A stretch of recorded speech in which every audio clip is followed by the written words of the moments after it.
Jasmine Wright stood frozen in the first-class cabin as champagne dripped down her pristine uniform, the passengers' laughter echoing in her ears. "Maybe in coach where you belong," sneered the businessman. Little did they know, tomorrow she wouldn't be serving them, she'd be firing them. Before we dive into this shocking story of disrespect and sweet revenge, drop a comment telling me where you're watching from. Hit that like button and subscribe if you want more stories about karma catching up to racist bullies. Now let's see how these first-class passengers learned the hard way that appearances can be deceiving. Jasmine Wright carefully adjusted her Sapphire Airways uniform in the cramped bathroom of her luxury penthouse apartment. The crisp navy blazer with silver trim and matching pencil skirt weren't her usual attire, but for the past 6 months, this had been her work wardrobe. At 32 years old, with an MBA from Harvard and executive experience at 3 Fortune 500 companies, Jasmine was drastically overqualified for her current position as a flight attendant. But that was precisely the point. "Final day," she whispered to her reflection, pinning her natural curls into a neat bun that complied with company regulations. "Just get through today." The gleaming silver wings pinned to her lapel caught the light as she turned. They'd been a gift from her father, William Wright, founder and majority owner of Sapphire Airways. The man who had built a regional charter service into one of the most prestigious luxury airlines in the world never flew without his lucky wings, and the day Jasmine agreed to join the family business, he'd presented her with a matching pair. "To remind you that no matter how high you fly, it's how you treat people on the journey that matters," he'd said. William had always insisted that truly understanding a business meant knowing it from the ground up. That philosophy had guided Jasmine's unconventional preparation for taking over as Chief Operating Officer of Sapphire Airways. For 6 months, she'd worked anonymously as a flight attendant, experiencing firsthand the challenges faced by the airline's frontline employees. Not even her supervisor knew her true identity. Only Marcus Reynolds, the company's CEO and her father's most trusted advisor, was aware of the arrangement. Jasmine checked her watch, a simple Timex rather than the Rolex she usually wore, and grabbed her employee ID badge. The photo showed her with straightened hair and minimal makeup, a deliberate choice to distance her appearance from the society page photos of William Wright's accomplished daughter. Her phone buzzed with a text from Marcus. "Everything's set for tomorrow's announcement. Good luck on your final flight." Tomorrow at the company's 25th anniversary celebration, Jasmine would be officially introduced as the new COO, taking over operational control as her father stepped into a reduced role due to his health concerns. The board members, executives, and major investors would all be there, including several who would be passengers on today's flight from New York to Los Angeles. As her driver navigated through early morning Manhattan traffic, Jasmine's mind drifted to the childhood that had prepared her for this moment. William Wright had never been an easy father, demanding excellence while showing unwavering love. Despite their wealth, he'd insisted she take summer jobs as a teenager, work her way through college, and prove herself outside the family business before joining it. "The right name might open doors," he'd always said, "but it's what you do once you're inside that matters." Her thoughts were interrupted by another text, this one from her brother Tyler. "Heard about the big announcement tomorrow. We need to talk." Jasmine sighed, pocketing the phone without responding. Her relationship with her older brother had grown increasingly strained over the past year. At 38, Tyler had expected to inherit leadership of Sapphire Airways, despite his minimal involvement in the company's operations and his troubling management style during the brief periods he'd worked there. When their father had made it clear that Jasmine would be taking the reins, Tyler had all but disappeared from family functions, surfacing only for board meetings where he held a seat due to his share ownership. The car pulled up to the employee entrance at JFK International Airport. Jasmine thanked her driver, then squared her shoulders before entering the building, switching fully into her flight attendant persona. "Morning, Jasmine," called Gabriela Rodriguez, a fellow flight attendant who had become a friend over the past months. At 29, the Dominican-American woman had been with Sapphire Airways for 5 years and had shown Jasmine the ropes when she first started. "Ready for the VIP Express?" Gabriela asked, falling into step beside her as they made their way through security. "Heard we've got half the board and some major investors on this flight." Just another day serving the elite, Jasmine replied with a practiced smile. At least we get to work first class together, Gabriella said. Better tips if nothing else. Jasmine nodded, though tipping wasn't allowed by company policy, a rule regularly ignored by both passengers and staff. The extra money meant little to Jasmine, but she'd seen how important it was to many of her co-workers who struggled with the airline industry's notoriously low wages. They reached the crew briefing room where the head flight attendant, Diane Cooper, was already reviewing the passenger manifest for flight SA 1125. "Listen up, people," Diane announced to the assembled crew. "This is not a regular flight. We have multiple board members and major shareholders traveling with us today. Everything must be perfect." Diane's gaze lingered on Jasmine and Gabriella longer than the others. "Remember, these passengers expect a certain level of service. They're used to the best." The implication wasn't lost on Jasmine. Over the months, she'd noticed how Diane often assigned the white flight attendants to the most prestigious routes and positions, while crew members of color were frequently relegated to less visible roles or more demanding sections of the aircraft. As the briefing concluded, Diane predictably assigned Jasmine and Gabriella to different sections of first class. Jasmine to the forward section where the VIPs would be seated, and Gabriella to the rear section. "Divide and conquer," Gabriella muttered under her breath as they left the briefing.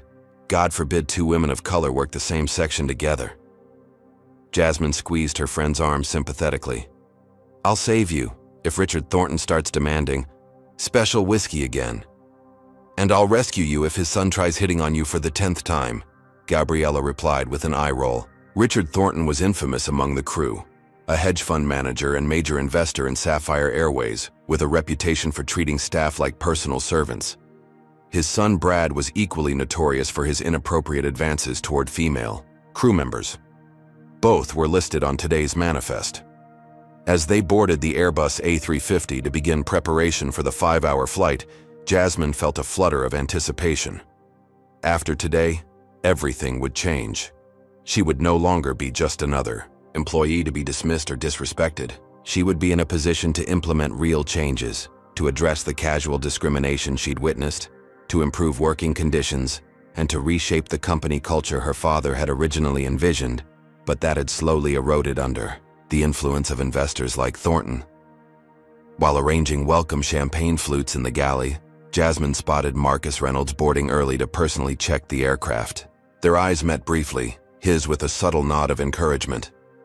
Tomorrow she would stand beside him at the podium rather than serving him drinks. Just one more flight, she reminded herself, straightening the perfectly folded linen napkins. One more day of staying invisible. But as the crew finished their preparations and passengers began to board, Jasmine couldn't shake the feeling that staying invisible might prove more difficult than she'd anticipated. "Is this the best you could do, Marcus? I specifically requested 3A for the view." Richard Thornton's voice carried through the first-class cabin before he was fully visible, his displeasure preceding him like a cold front. Marcus Reynolds, CEO of Sapphire Airways, maintained his professional smile as he escorted the airline's largest individual investor onto the aircraft. At 55, Marcus had navigated the corporate world long enough to perfect the art of appeasing difficult personalities, without ceding ground. "I assure you, Richard, 4A offers an identical view. We had to accommodate several board members with specific seating requests," Marcus explained smoothly. Richard Thornton scoffed, his expensive Italian loafers squeaking slightly against the cabin floor as he moved toward his seat. At 58, Thornton carried himself with the confidence of a man accustomed to getting his way. His tailored Tom Ford suit and Patek Philippe watch were calculated signals of his wealth, worn like armor in business settings. "Dad, does it really matter? All the seats up here are practically identical," said a young woman trailing behind him. Melissa Thornton, 28, was scrolling through her phone, barely glancing up at the cabin crew as she passed. "It's about principle, Melissa," Richard replied sharply. "When you pay for the best, you expect the best." Following them was Brad Thornton, Richard's 30-year-old son, who, unlike his sister, was very aware of the cabin crew, particularly the female members. His gaze lingered inappropriately on the white flight attendant greeting passengers at the entrance before dismissively passing over Jasmine. "I think I'm going to enjoy this flight," Brad said, adjusting his designer sunglasses as he appraised the staff like items on a menu. Jasmine maintained her professional smile, having encountered the Thornton family on previous flights. "Welcome aboard, Mr. Thornton," she greeted Richard. "May I show you to your seat?" Richard barely acknowledged her, instead continuing his conversation with Marcus as if she were invisible. "The quarterly numbers were disappointing, Marcus. The board will have questions tomorrow." As Jasmine stood patiently waiting to assist, Brad Thornton stepped between her and his father, addressing Marcus directly. "Is Jessica working this flight? The blonde who usually handles first class? She knows how I like my drinks." Marcus tensed, almost imperceptibly. "Our crew assignments rotate regularly, Mr. Thornton. I'm sure all our staff will provide excellent service." Jasmine stepped forward again. "I'll be serving your section today. If you have any specific preferences, I'm happy to accommodate them." Brad finally looked at her, his expression making it clear he found her an inadequate substitute. "Just make sure the champagne is properly chilled this time." The dismissal stung, though Jasmine had experienced far worse during her undercover assignment. She guided the Thorntons to their seats, offering to take their jackets and arrange their carry-on items in the overhead compartments. "I can manage my own luggage," Richard said curtly, struggling to lift his heavy briefcase into the bin. Jasmine stepped back, observing how differently the same man interacted with Emma, the white flight attendant working the neighboring aisle. With Emma, Richard was all smiles and "Thank you, dear," as she helped with his daughter's bags. As the first-class cabin filled, the stark contrast in treatment became even more apparent. Victoria Carmichael and Charles Daniels, both board members, in their 60s, boarded together chatting amiably. They greeted Emma warmly, complimenting her hair, while merely nodding at Jasmine when she offered them champagne. "Victoria, Charles, good to see you," Richard called from his seat. "Come join us for a moment before takeoff." The small group converged near the Thornton seats, creating an impromptu meeting that Jasmine could partly overhear as she continued her preparations. "The anniversary celebration should be interesting," Victoria said, lowering her voice slightly. "Have you heard anything about this big announcement William is planning?" "Something about restructuring leadership," Charles replied. "Though if you ask me, it's long overdue. The old man's been slipping." "As long as the restructuring includes modernizing operations," Richard interjected. "Sapphire has gotten complacent, too focused on Wright's outdated philosophies rather than maximizing returns." Victoria nodded. "The brand needs protection. We're seeing too many changes in the clientele lately." "Exactly." Alexander Reeves, another board member who had just arrived, joined the conversation. At 60, Reeves had the florid complexion of a man who enjoyed his privileges, including frequent first-class travel. "The exclusive image is what justifies our premium pricing. Start letting in too many of the wrong elements and what's the point?" Jasmine approached with a tray of champagne flutes. "Welcome aboard, Mr. Reeves. Would you care for some champagne before takeoff?" Alexander accepted a glass without looking at her. "The new uniforms are an improvement, I suppose," he remarked to the group as if Jasmine weren't standing right there. "Though I still think the previous design had more class."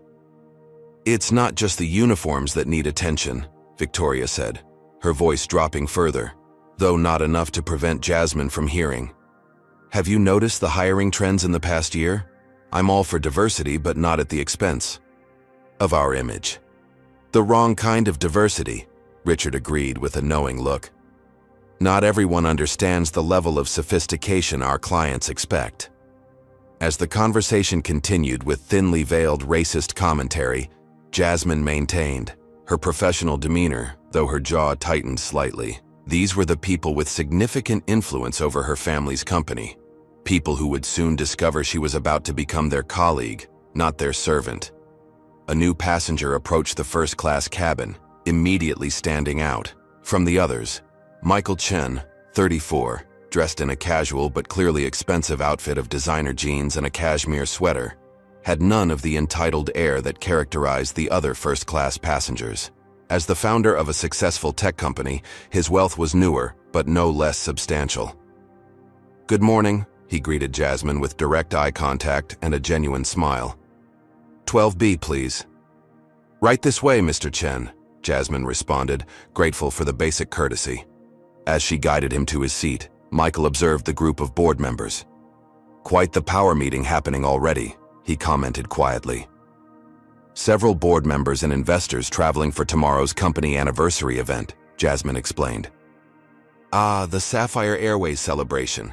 I received an invitation as a potential new partner." He glanced at the group again, then back to Jasmine. "Are they always so—" "Yes," Jasmine answered simply, understanding his unfinished question. Michael nodded thoughtfully. "Interesting." After settling Michael in his seat, Jasmine returned to her duties, passing by Brad Thornton, who was now openly flirting with Emma, while she prepared the cabin for departure. "You should join us at the hotel tonight," Brad was saying. "We're having a little pre-celebration gathering, very exclusive." Emma laughed politely. "That's very kind, but we have regulations about fraternizing with passengers." "Rules are meant to be broken," Brad replied with a wink. "I could put in a good word with management." When Jasmine approached to collect his empty champagne glass, Brad's demeanor changed completely. "This isn't cold enough," he complained, handing her the glass with barely concealed disdain. "And make sure you bring the Krug next time, not whatever this is." "Of course, Mr. Thornton. I'll bring you a properly chilled glass of Krug immediately," Jasmine replied, maintaining her professionalism despite the treatment. As the boarding process concluded and the doors prepared to close, Jasmine overheard Richard Thornton continuing his commentary on the airline's direction. "Tomorrow's meeting will set the tone for Sapphire's future," he was telling Victoria and Alexander. "William won't be able to hold on to his outdated practices much longer." "His health isn't good," Victoria added with false concern.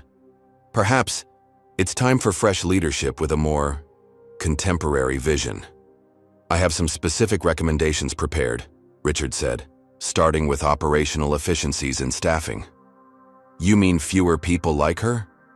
Alexander tilted his head subtly toward Jasmine, not bothering to lower his voice. "I'm on board with that. Some of these diversity hires clearly don't understand our clientele." Jasmine turned away, busying herself with final preparations as the aircraft doors closed. In 24 hours, these people would discover exactly who she was. The revelation would be satisfying, certainly, but Jasmine was more focused on the challenges ahead. The casual racism and classism displayed by these powerful figures in her family's company confirmed what her undercover work had revealed. Sapphire Airways had strayed far from her father's founding vision of respect and excellence. As the plane pushed back from the gate, Jasmine caught Gabriella's eye across the cabin. Her friend gave her a subtle look that asked if everything was okay. Jasmine nodded slightly. She could handle one more day of this. After all, tomorrow, everything would change. The aircraft taxied toward the runway, carrying its passengers toward Los Angeles, and unknowingly, transporting most of them toward one of the most humbling experiences of their privileged lives. The Airbus A350 reached its cruising altitude of 35,000 feet, settling into the 5-hour journey from New York to Los Angeles. Inside the first-class cabin, Jasmine Wright moved with practiced efficiency, preparing the initial drink service for her demanding passengers. "Still water with lemon for you, Ms. Carmichael," Jasmine confirmed, approaching Victoria with a perfectly arranged glass. Victoria barely glanced up from her tablet. "I specifically asked for sparkling." "Pay attention next time." Jasmine apologized and returned moments later with sparkling water, despite being certain Victoria had requested still water initially. The small power play wasn't unusual. She'd experienced passengers changing their orders just to assert dominance over cabin crew. 2 rows ahead, Richard Thornton was already on his second scotch, his voice growing louder as he continued discussing business with Charles Daniels and Alexander Reeves. His son Brad had moved from his assigned seat to sit beside Emma during her brief break, his hand occasionally brushing against hers in ways that made the flight attendant visibly uncomfortable. "You really should consider my offer," Brad was saying to Emma. "The Thornton family has significant influence at Sapphire. We could help your career tremendously. Jasmine watched the interaction while preparing a drink for Michael Chen, who also noticed Emma's discomfort. Is that something that happens often? Michael asked quietly, as Jasmine served his ginger ale. More often than it should, Jasmine replied discreetly. Some passengers believe their status entitles them to special considerations. And I'm guessing those who refuse face consequences? Jasmine's slight pause was answer enough. That's not right, Michael said, his expression darkening. Many things aren't right, Mr. Chen, but they're reality. The flight progressed and Jasmine continued her duties with professional poise despite the mounting disrespect. When she approached Richard Thornton with a fresh drink, he raised his hand dismissively. I'd prefer to be served by someone else, he stated loudly enough for nearby passengers to hear. The blonde, perhaps. She seems more experienced. Jasmine maintained her composure. Emma is currently serving another section, sir. I'm happy to assist you. Fine, Richard sighed dramatically, as if making a great concession. He took the drink without acknowledgement and immediately resumed his conversation with Alexander Reeves. As I was saying, the presentation tomorrow will outline our vision for Sapphire's future. More efficiency, less unnecessary overhead. William Wright built something impressive, but his sentimental approach to business is outdated. Completely agree, Alexander replied, swirling his whiskey. The diversity initiatives alone are costing a fortune with no clear ROI. Exactly. We're running a luxury airline, not a social justice program. Their voices carried, intentionally, just loud enough for Jasmine to hear as she worked nearby. She felt her phone vibrate in her pocket, likely another message from Marcus or her father about tomorrow's announcement, but she couldn't check it now. Jasmine moved to the galley where Gabriella was preparing the meal service trays. You okay? Gabriella asked, noting Jasmine's tense expression. The dinosaurs giving you trouble? Nothing I haven't handled before, Jasmine assured her, though the constant barrage of microaggressions was wearing, though the Thornton men are in rare form today.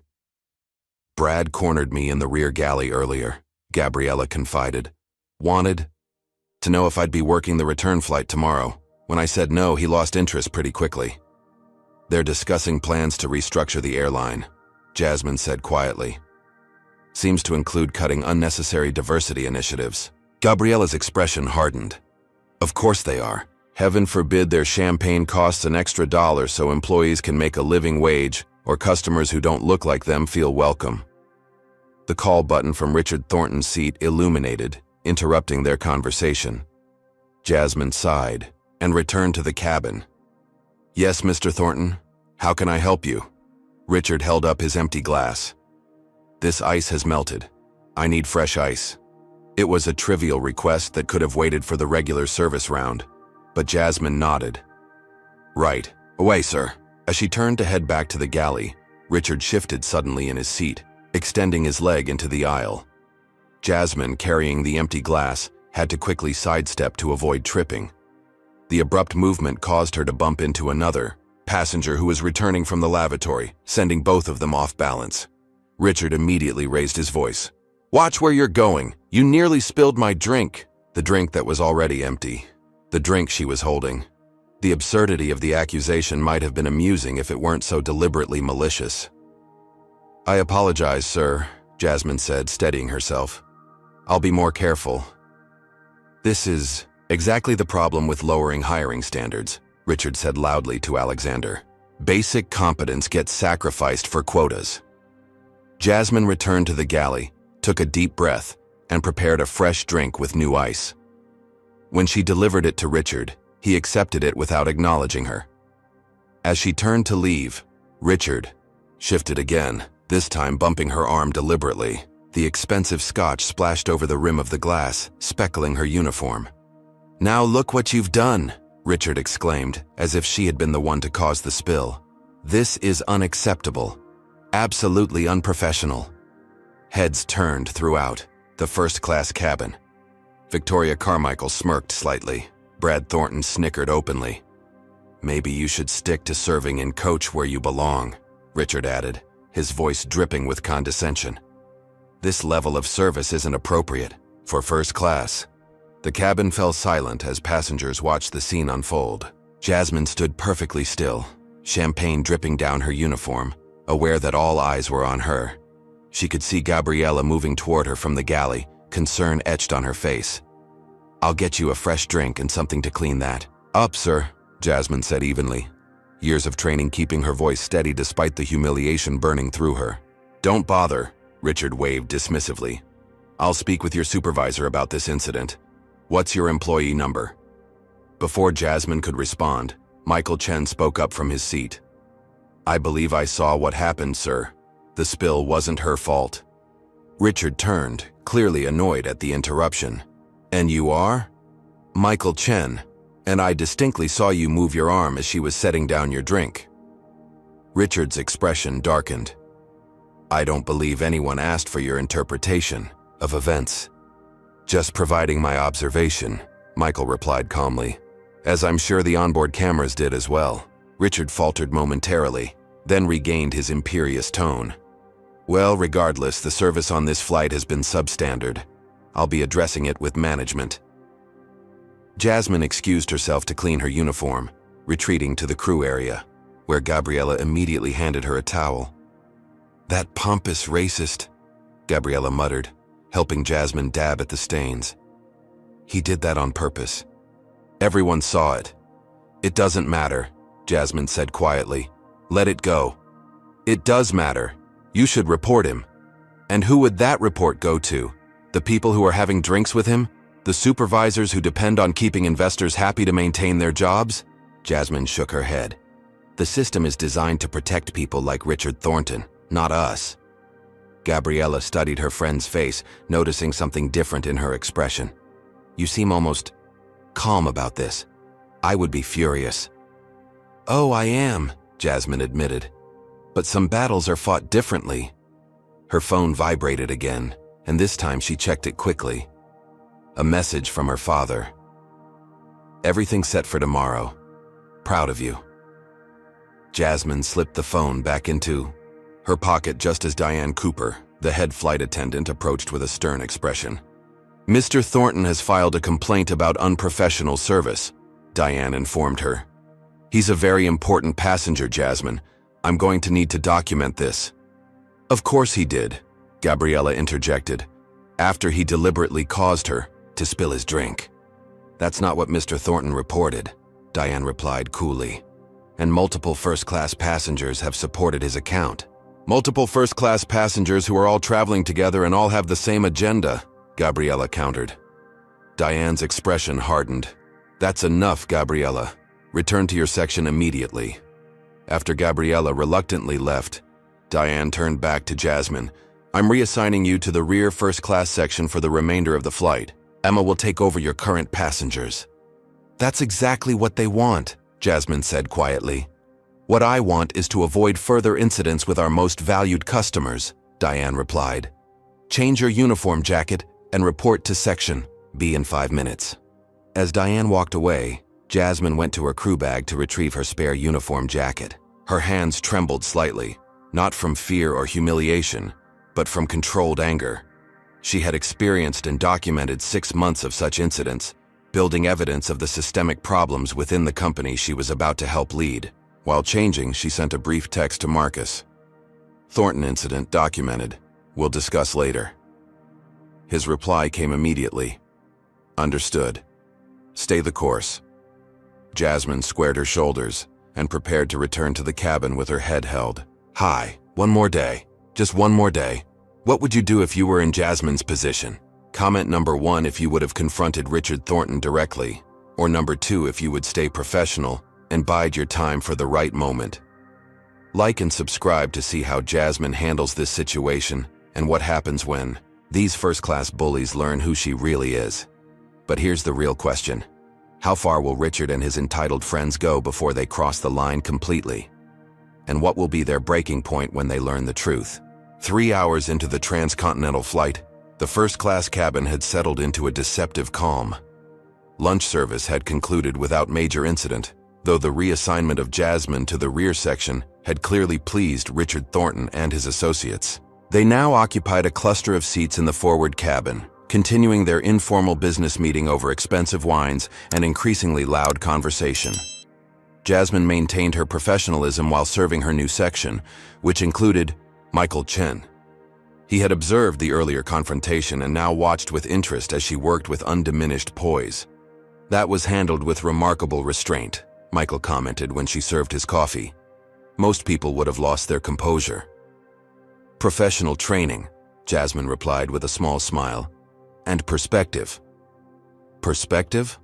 Some battles aren't worth fighting. Others are just fought on different battlefields." Michael regarded her thoughtfully. "Wise words. You seem different from most flight attendants I've encountered." Jasmine maintained her practiced smile.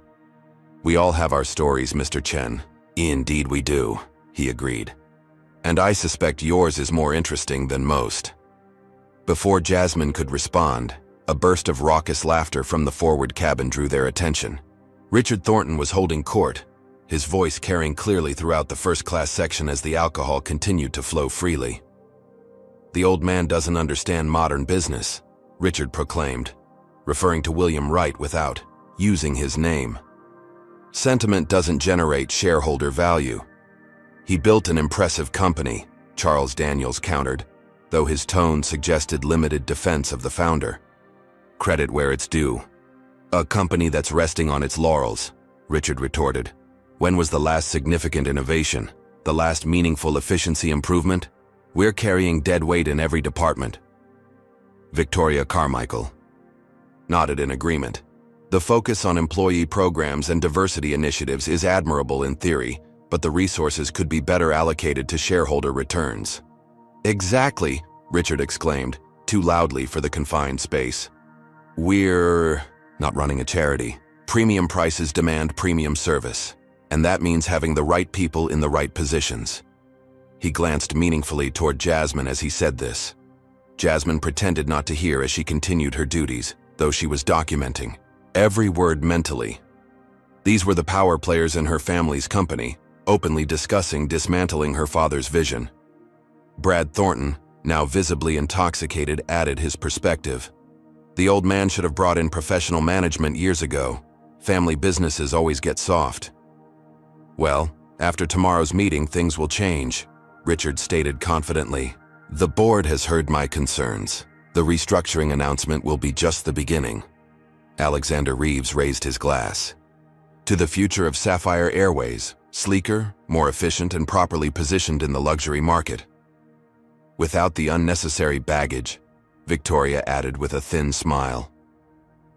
As the group continued their self-congratulatory toasts, Gabriella approached Jasmine in the galley, her expression tense. "They're talking about gutting the company," Gabriella whispered. "I've heard Richard mention staff reductions 3 times already, and the way he keeps looking at the diverse crew members when he talks about efficiency." "I know," Jasmine replied quietly. "How can you be so calm? This affects all of us. My mother depends on my health insurance. 2 of our colleagues are single parents." Jasmine placed a reassuring hand on her friend's arm. "Trust me, Gabriella. Sometimes things aren't what they seem." Gabriella studied her face. "You know something." Before Jasmine could respond, the call button from Brad Thornton's seat lit up. With a sigh, Gabriella went to attend to him. Moments later, Jasmine heard Brad's intoxicated voice rising in volume. "Come on, sweetheart, it's just a friendly invitation. The hotel has an amazing bar." "I'm sorry, sir, but as I explained, company policy prohibits socializing with passengers," Gabriella replied professionally. "Policy, policy, policy," Brad slurred slightly. "Don't you ever just have fun? Or is that not allowed either?" "I can offer you another beverage, Mr. Thornton, or perhaps some water," Gabriella suggested, attempting to redirect the conversation. "What I want is for you to stop being so uptight," Brad insisted, his hand reaching out to touch Gabriella's. "My father practically owns this airline. No one would say anything." Gabriella stepped back. "Please don't touch me, sir." Richard, observing the interaction, laughed dismissively. "My son is paying you a compliment. Most girls would appreciate the attention." "Dad's right," Brad continued, emboldened. "We're first-class passengers. First-class service should include first-class attitude, Victoria Carmichael chuckled. Don't waste your time, Brad. These diversity hires never understand the concept of service. The comment hung in the air like a toxic cloud. Jasmine, watching from the galley, saw Gabriella's posture stiffen. She moved forward immediately, stepping between her friend and the increasingly hostile group. Mr. Thornton, Jasmine addressed Brad directly. I believe Ms. Rodriguez has offered you a beverage. Would you prefer water or something else? Brad turned his attention to Jasmine, his expression darkening. Look who's back, the clumsy one. Shouldn't you be mopping something? Richard laughed at his son's comment. Perhaps she'll spill this. Drink too. Though I suppose making messes is what these quota hires do best. Alexander joined in. Can't expect everyone to understand the standards of a premium experience. Some people are just more coach material. The thinly veiled racism was now completely overt. Jasmine maintained her composure, though she felt Gabriella trembling with anger beside her. I'm happy to serve you whatever beverage you'd prefer, sir, Jasmine repeated to Brad. Or if you'd rather be served by someone else, I can arrange that.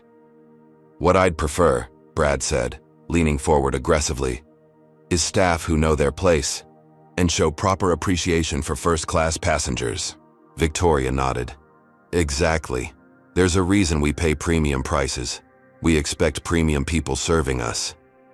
Premium people, Gabriella echoed, unable to contain herself any longer.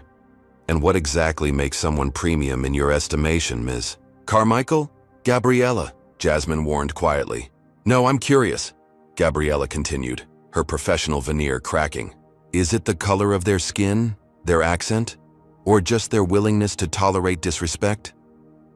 The cabin fell silent. Even passengers not involved in the conversation turned to watch the confrontation.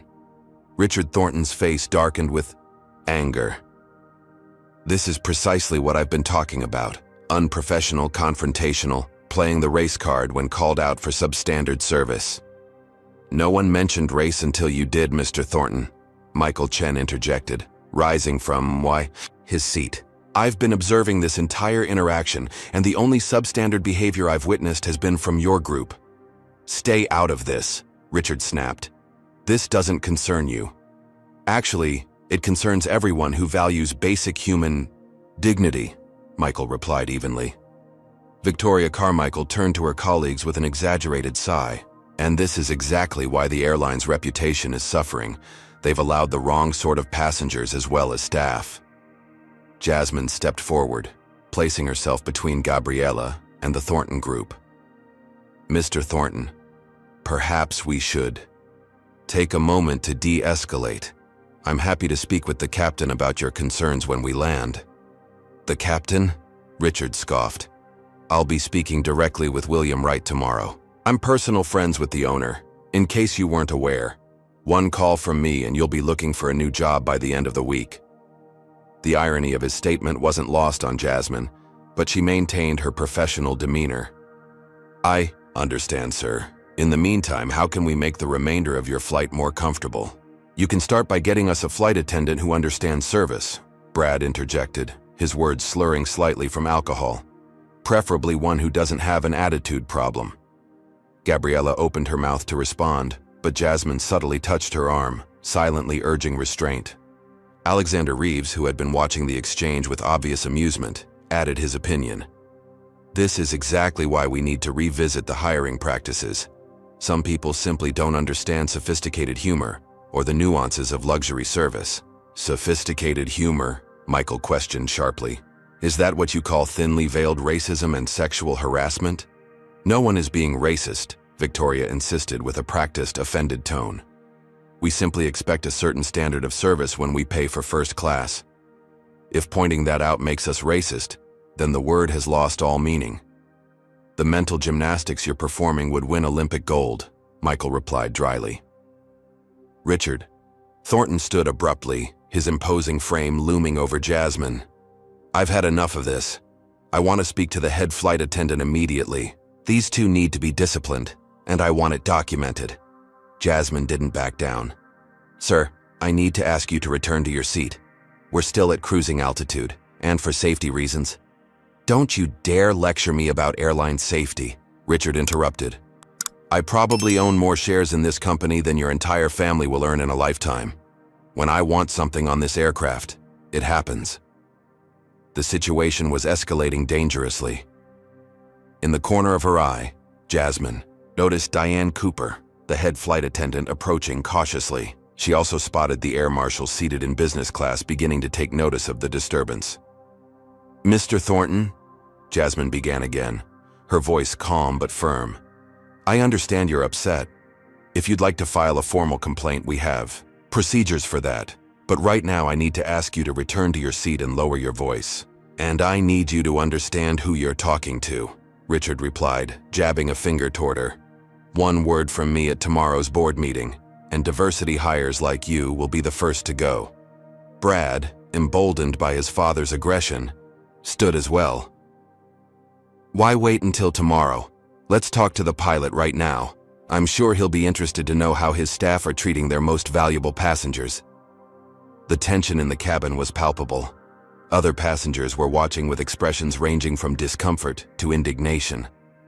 Michael Chen had positioned himself strategically closer to Jasmine and Gabriella, clearly ready to intervene if necessary. Diane finally reached them, her face a mask of professional concern. Is there a problem here? There certainly is, Richard declared.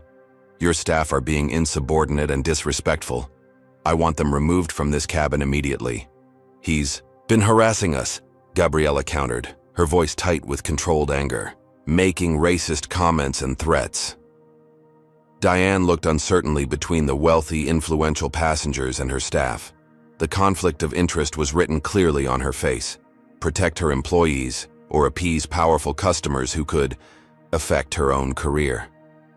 Perhaps there's been a misunderstanding, Diane began diplomatically.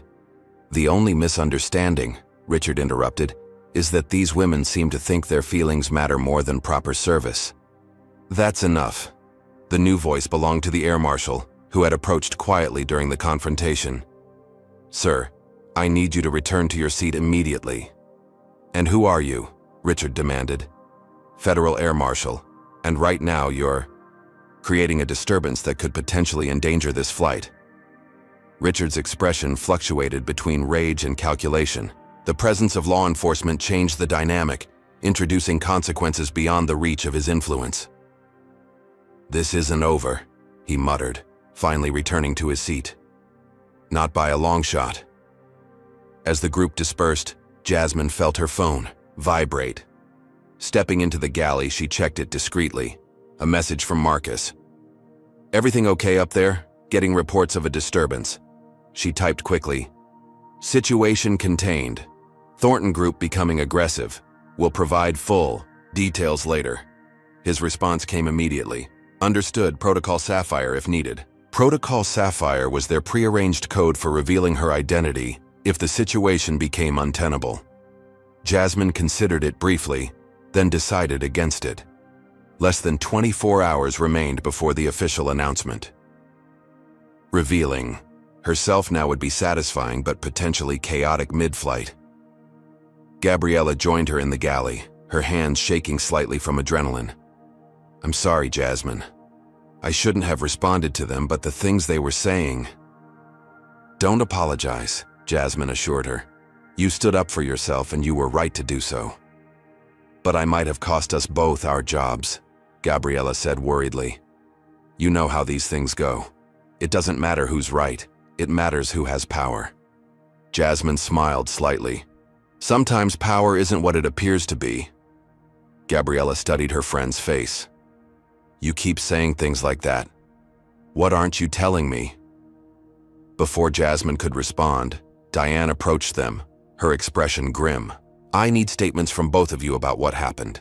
And Jasmine, I need to inform you that Mr. Thornton has demanded you be removed from service for the remainder of the flight.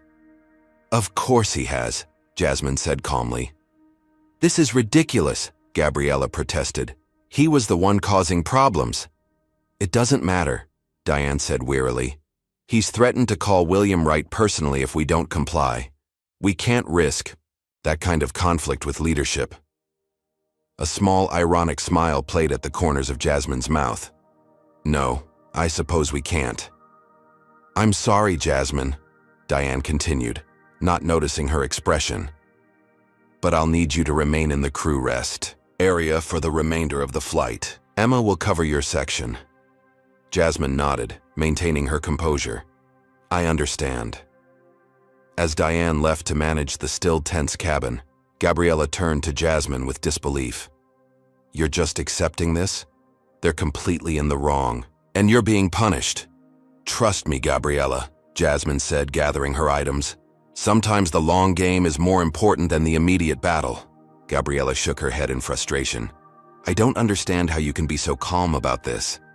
Jasmine paused, considering her words carefully. Let's just say I have perspective that you don't, and after tomorrow, things will be very different. With those cryptic words, Jasmine headed toward the crew rest area, leaving Gabriella puzzled but intrigued.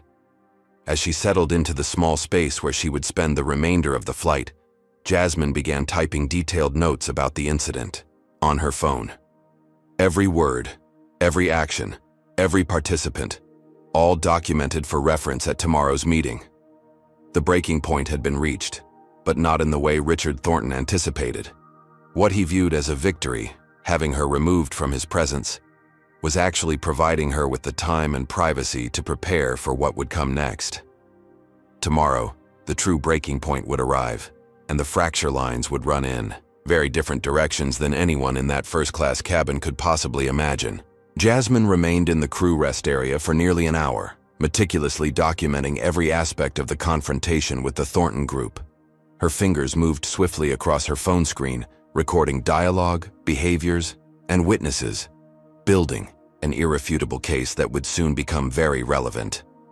A soft knock on the door interrupted her focus. Gabriella peered in, her expression a mixture of concern and curiosity. "How are you holding up?" she asked, slipping inside and closing the door. "I'm fine," Jasmine assured her. "More concerned about you, actually. You're still out there dealing with them." Gabriella shrugged. "They've calmed down somewhat. The air marshal's presence helped, but they're still making snide comments whenever I'm in earshot." "Document everything," Jasmine advised. "Times, exact words, witnesses." Gabriella tilted her head, studying her friend. "You've been saying cryptic things all day, and you're unusually calm about being unjustly confined here while they continue their bad behavior." Jasmine considered her response carefully. Gabriella had become a genuine friend over the past 6 months, and she deserved some level of honesty. However, revealing her true identity now could complicate an already volatile situation. "Let's just say I have good reason to believe this won't end the way they think it will," Jasmine finally replied. "That's still cryptic," Gabriella pointed, out with a half smile. "I know. And I'm sorry. But after tomorrow, everything will make sense. I promise." Gabriella seemed ready to press further when another knock interrupted them. Diane opened the door without waiting for a response. "We have a situation," she announced tensely. "Richard Thornton is demanding to speak to the captain. He's becoming increasingly agitated, and the air marshal is concerned about escalation." "What exactly does he want?" Jasmine asked. "He's insisting that both you and Gabriella should be suspended immediately, not just removed from the cabin. He wants the captain to radio ahead to Los Angeles to have HR representatives meet the plane to process your termination." "That's completely out of protocol," Gabriella protested. "The captain doesn't have that authority." "I know that, and you know that," Diane replied wearily. "But Mr. Thornton believes his influence supersedes standard procedures. He's threatening to call William Wright directly and have the entire cabin crew replaced if his demands aren't met." Jasmine suppressed a smile at the irony.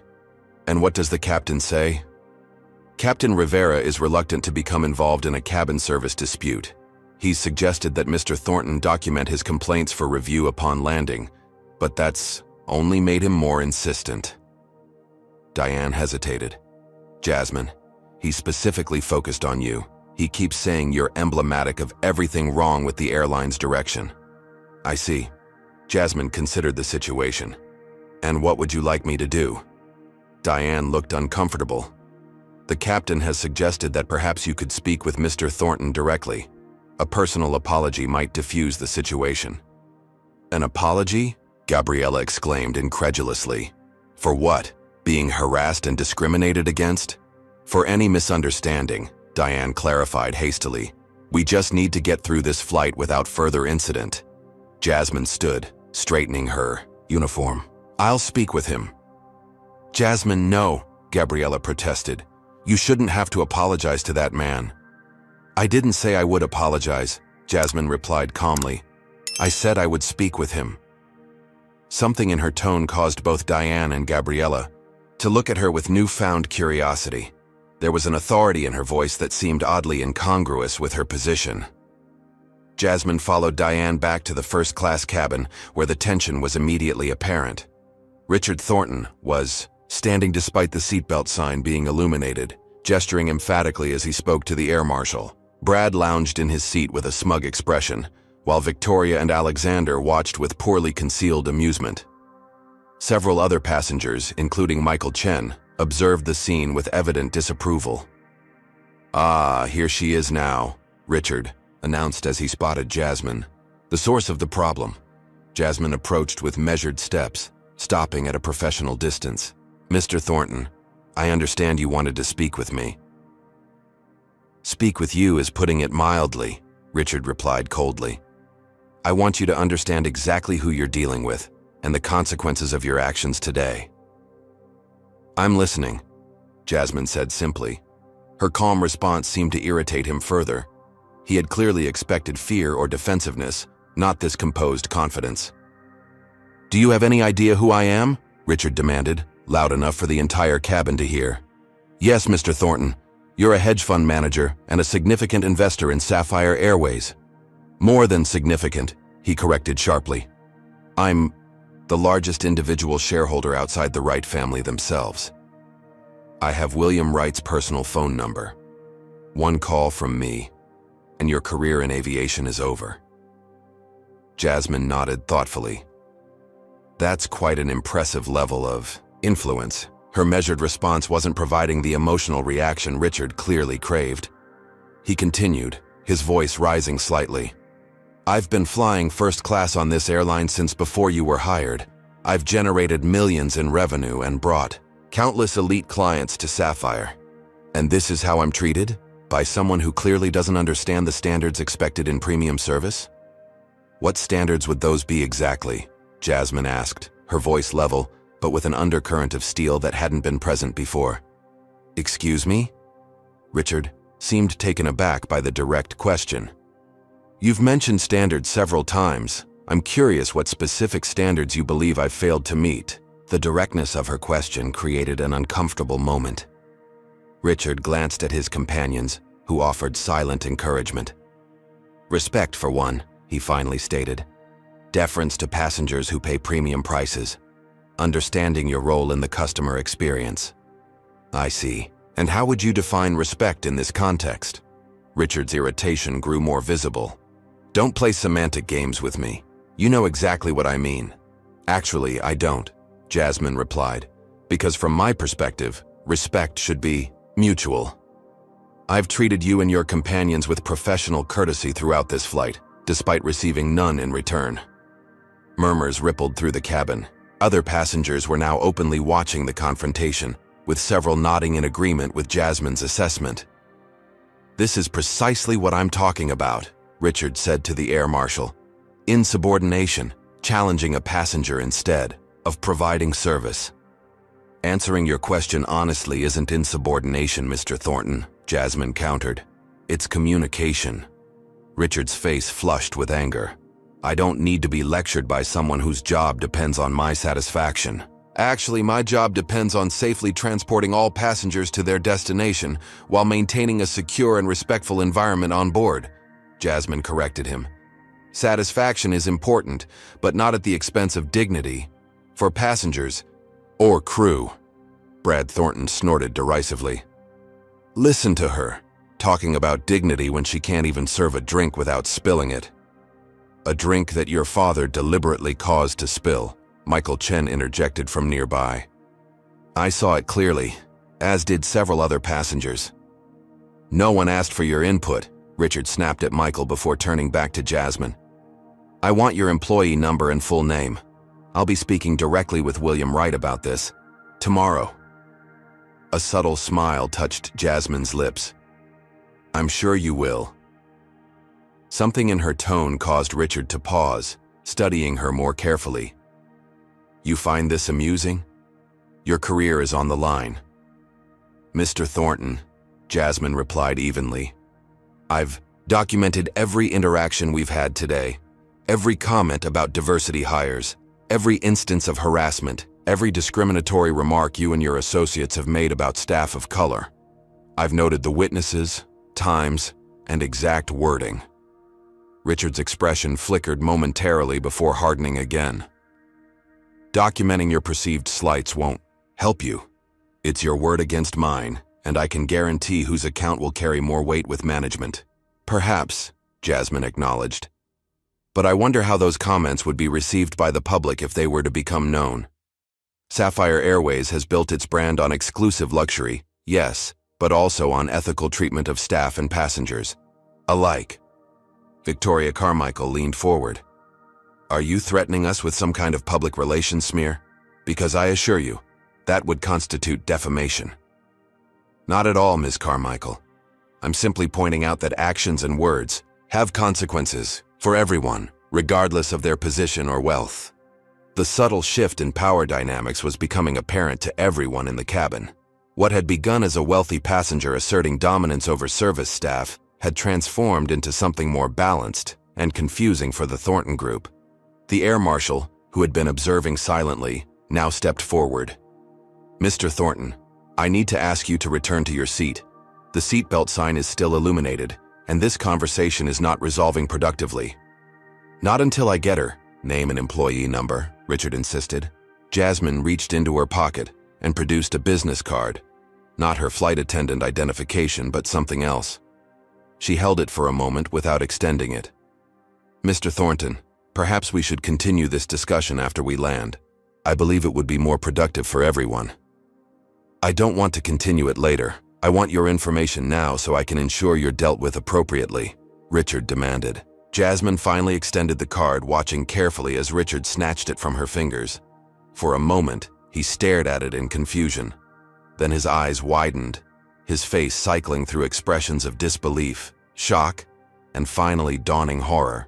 This is some kind of joke," he stammered, looking between the card and Jasmine's face.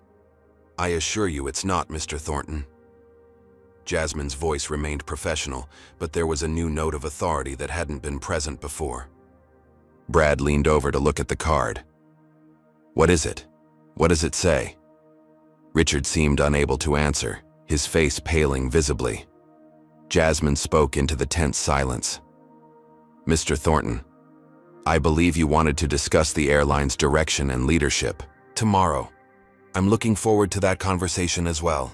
With that enigmatic statement, she turned and walked calmly back toward the galley, leaving Richard Thornton staring after her in stunned silence, the business card trembling slightly in his hand.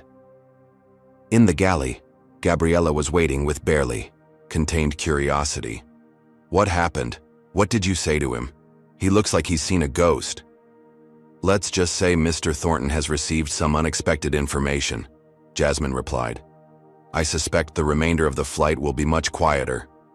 As if on cue, they heard the air marshal instructing Richard to return to his seat, a request that was now met with silent compliance rather than further argument. "Jasmine," Gabriella said quietly, "who are you really?" Jasmine met her friend's gaze directly. "Someone who believes that every person deserves to be treated with dignity, regardless of their position. Someone who's been learning a lot about this airline from the inside out. And someone who's looking forward to tomorrow's company meeting very much." Before Gabriella could press further, Diane approached, her expression a mixture of confusion and concern. "What did you say to him? Richard Thornton looks like he's in shock and he's not saying a word to anyone." "I simply provided him with some perspective," Jasmine answered. "I don't anticipate any further issues from him for the remainder of the flight." Diane shook her head in bewilderment. "I don't understand what's happening, but the captain has asked me to inform you that you're cleared to return to regular service if you feel comfortable doing so." "Thank you, Diane. I'd be happy to resume my duties." As Diane walked away, still visibly confused, Jasmine's phone vibrated with a text from Marcus. "Air Marshal reported incident contained. Status update?" She typed back quickly. "Situation resolved. Card provided to RT. Anticipate smooth landing." The reply came immediately. "Bold move. William aware and supportive. See you at LAX." Jasmine tucked her phone away and turned to Gabriella with a small smile. "Shall we get back to work? We still have passengers to serve." "Including Mr. Thornton?" Gabriella asked uncertainly. "Especially Mr. Thornton," Jasmine replied. "Professional service for all passengers regardless of behavior. That's the standard we uphold at Sapphire Airways." As they re-entered the cabin, Jasmine noted with satisfaction that Richard Thornton had indeed returned to his seat. The card she had given him lay on his tray table, a business card identifying Jasmine Wright as the incoming Chief Operating Officer of Sapphire Airways and daughter of founder William Wright. The confrontation had reached its climax, but the true reckoning was still to come. And for that, Jasmine would need the formal setting of tomorrow's company meeting, where the power dynamics would shift permanently and irrevocably. What do you think will happen at tomorrow's company meeting? Comment number 1 if you think Richard and his group will try to save face and apologize, or comment number 2 if you believe they'll double down and try to challenge Jasmine's new authority. Like and subscribe to see the dramatic conclusion of this story. But here's what I'm wondering. After experiencing such blatant discrimination firsthand, what changes will Jasmine implement at the airline? And how will the board react to her undercover discoveries? As Flight SA-1125 began its journey across the Rocky Mountains, the mood in the first-class cabin had transformed dramatically. The once boisterous group led by Richard Thornton had fallen into a stunned silence, conversing only in hushed whispers. Richard himself sat rigidly in his seat, mechanically sipping water and ignoring the concerned questions from his companions. Victoria Carmichael leaned across the aisle, her voice barely audible. "Richard, what exactly did that card say? You look as though you've received terrible news." Richard shook his head slightly, unwilling to verbalize the revelation that had shaken him to his core. The business card remained face down on his tray table, as if he couldn't bear to look at it again. Brad, oblivious to the gravity of the situation, continued to drink champagne. "I don't understand why you're suddenly so quiet, Dad. So what if she filed some complaint? By tomorrow she'll be out of a job anyway."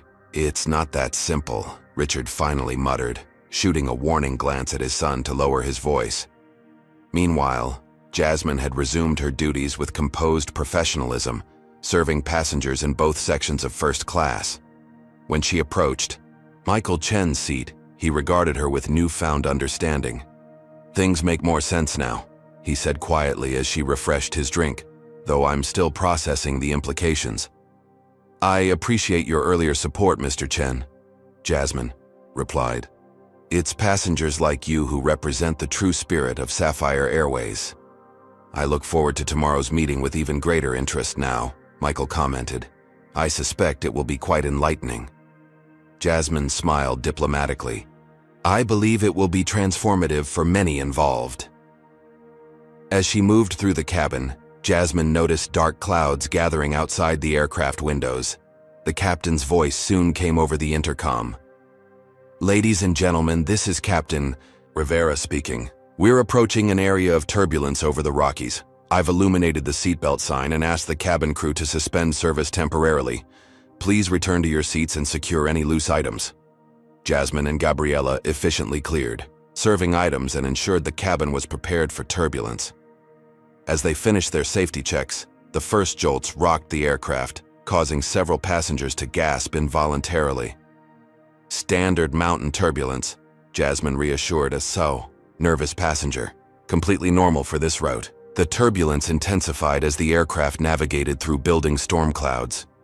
Gabriella rejoined Jasmine in the forward galley, securing the service carts. "Captain says it might get a bit rough," Gabriella said quietly. "Unexpected weather. System developing." Jasmine nodded, her trained eye evaluating the cabin for potential hazards. "All passengers secured. All except..." Gabriella began, then stopped as they both noticed Richard Thornton rising from his seat despite the illuminated seatbelt sign. He moved unsteadily toward them, bracing himself against seat backs as the aircraft continued to bounce. Through rough air, his face was flushed, suggesting he'd continued drinking despite his earlier shock. "I need to speak with you," he demanded, addressing Jasmine directly. "Privately. Mr. Thornton, I need to ask you to return to your seat. Immediately," Jasmine responded firmly. "We're experiencing significant turbulence and it's unsafe for you to be standing." "Don't lecture me about airline safety," Richard retorted, his earlier subdued demeanor giving way to renewed belligerence. "I've been flying longer than you've been alive. This is nothing." As if to contradict him, the aircraft suddenly dropped several feet, causing Richard to stumble against a seat. Jasmine instinctively reached out to stabilize him, but he shrugged off her assistance.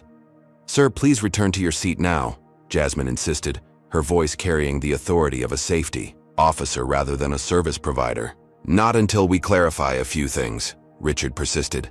"That card you gave me can be discussed after we land safely," Jasmine interrupted. "Right now, your safety and the safety of everyone on board requires you to be seated with your seatbelt fastened." The turbulence intensified further, the aircraft now shuddering continuously as it fought through powerful air currents. The captain's voice returned over the intercom, tension evident even through his professional tone. "Cabin crew, secure for severe turbulence." This was not a request, but an urgent command. Jasmine and Gabriella exchanged alarmed glances. Severe turbulence was significantly more dangerous than the moderate designation they had expected. "Mr. Thornton, you need to sit down immediately," Jasmine stated, no longer making a request but giving a direct order. Richard wavered, clearly torn between his desire to confront her and the increasingly obvious danger of remaining standing. Before he could decide, the aircraft encountered an air pocket, dropping sharply before bouncing upward with violent force. Richard lost his balance completely, lurching sideways toward the overhead bins. In the same instant, one of the bins above him popped open from the force of the turbulence, sending a heavy laptop bag hurtling toward his head. Acting on pure instinct and years of emergency training, Jasmine lunged forward, shoving Richard out of the direct path of the falling bag.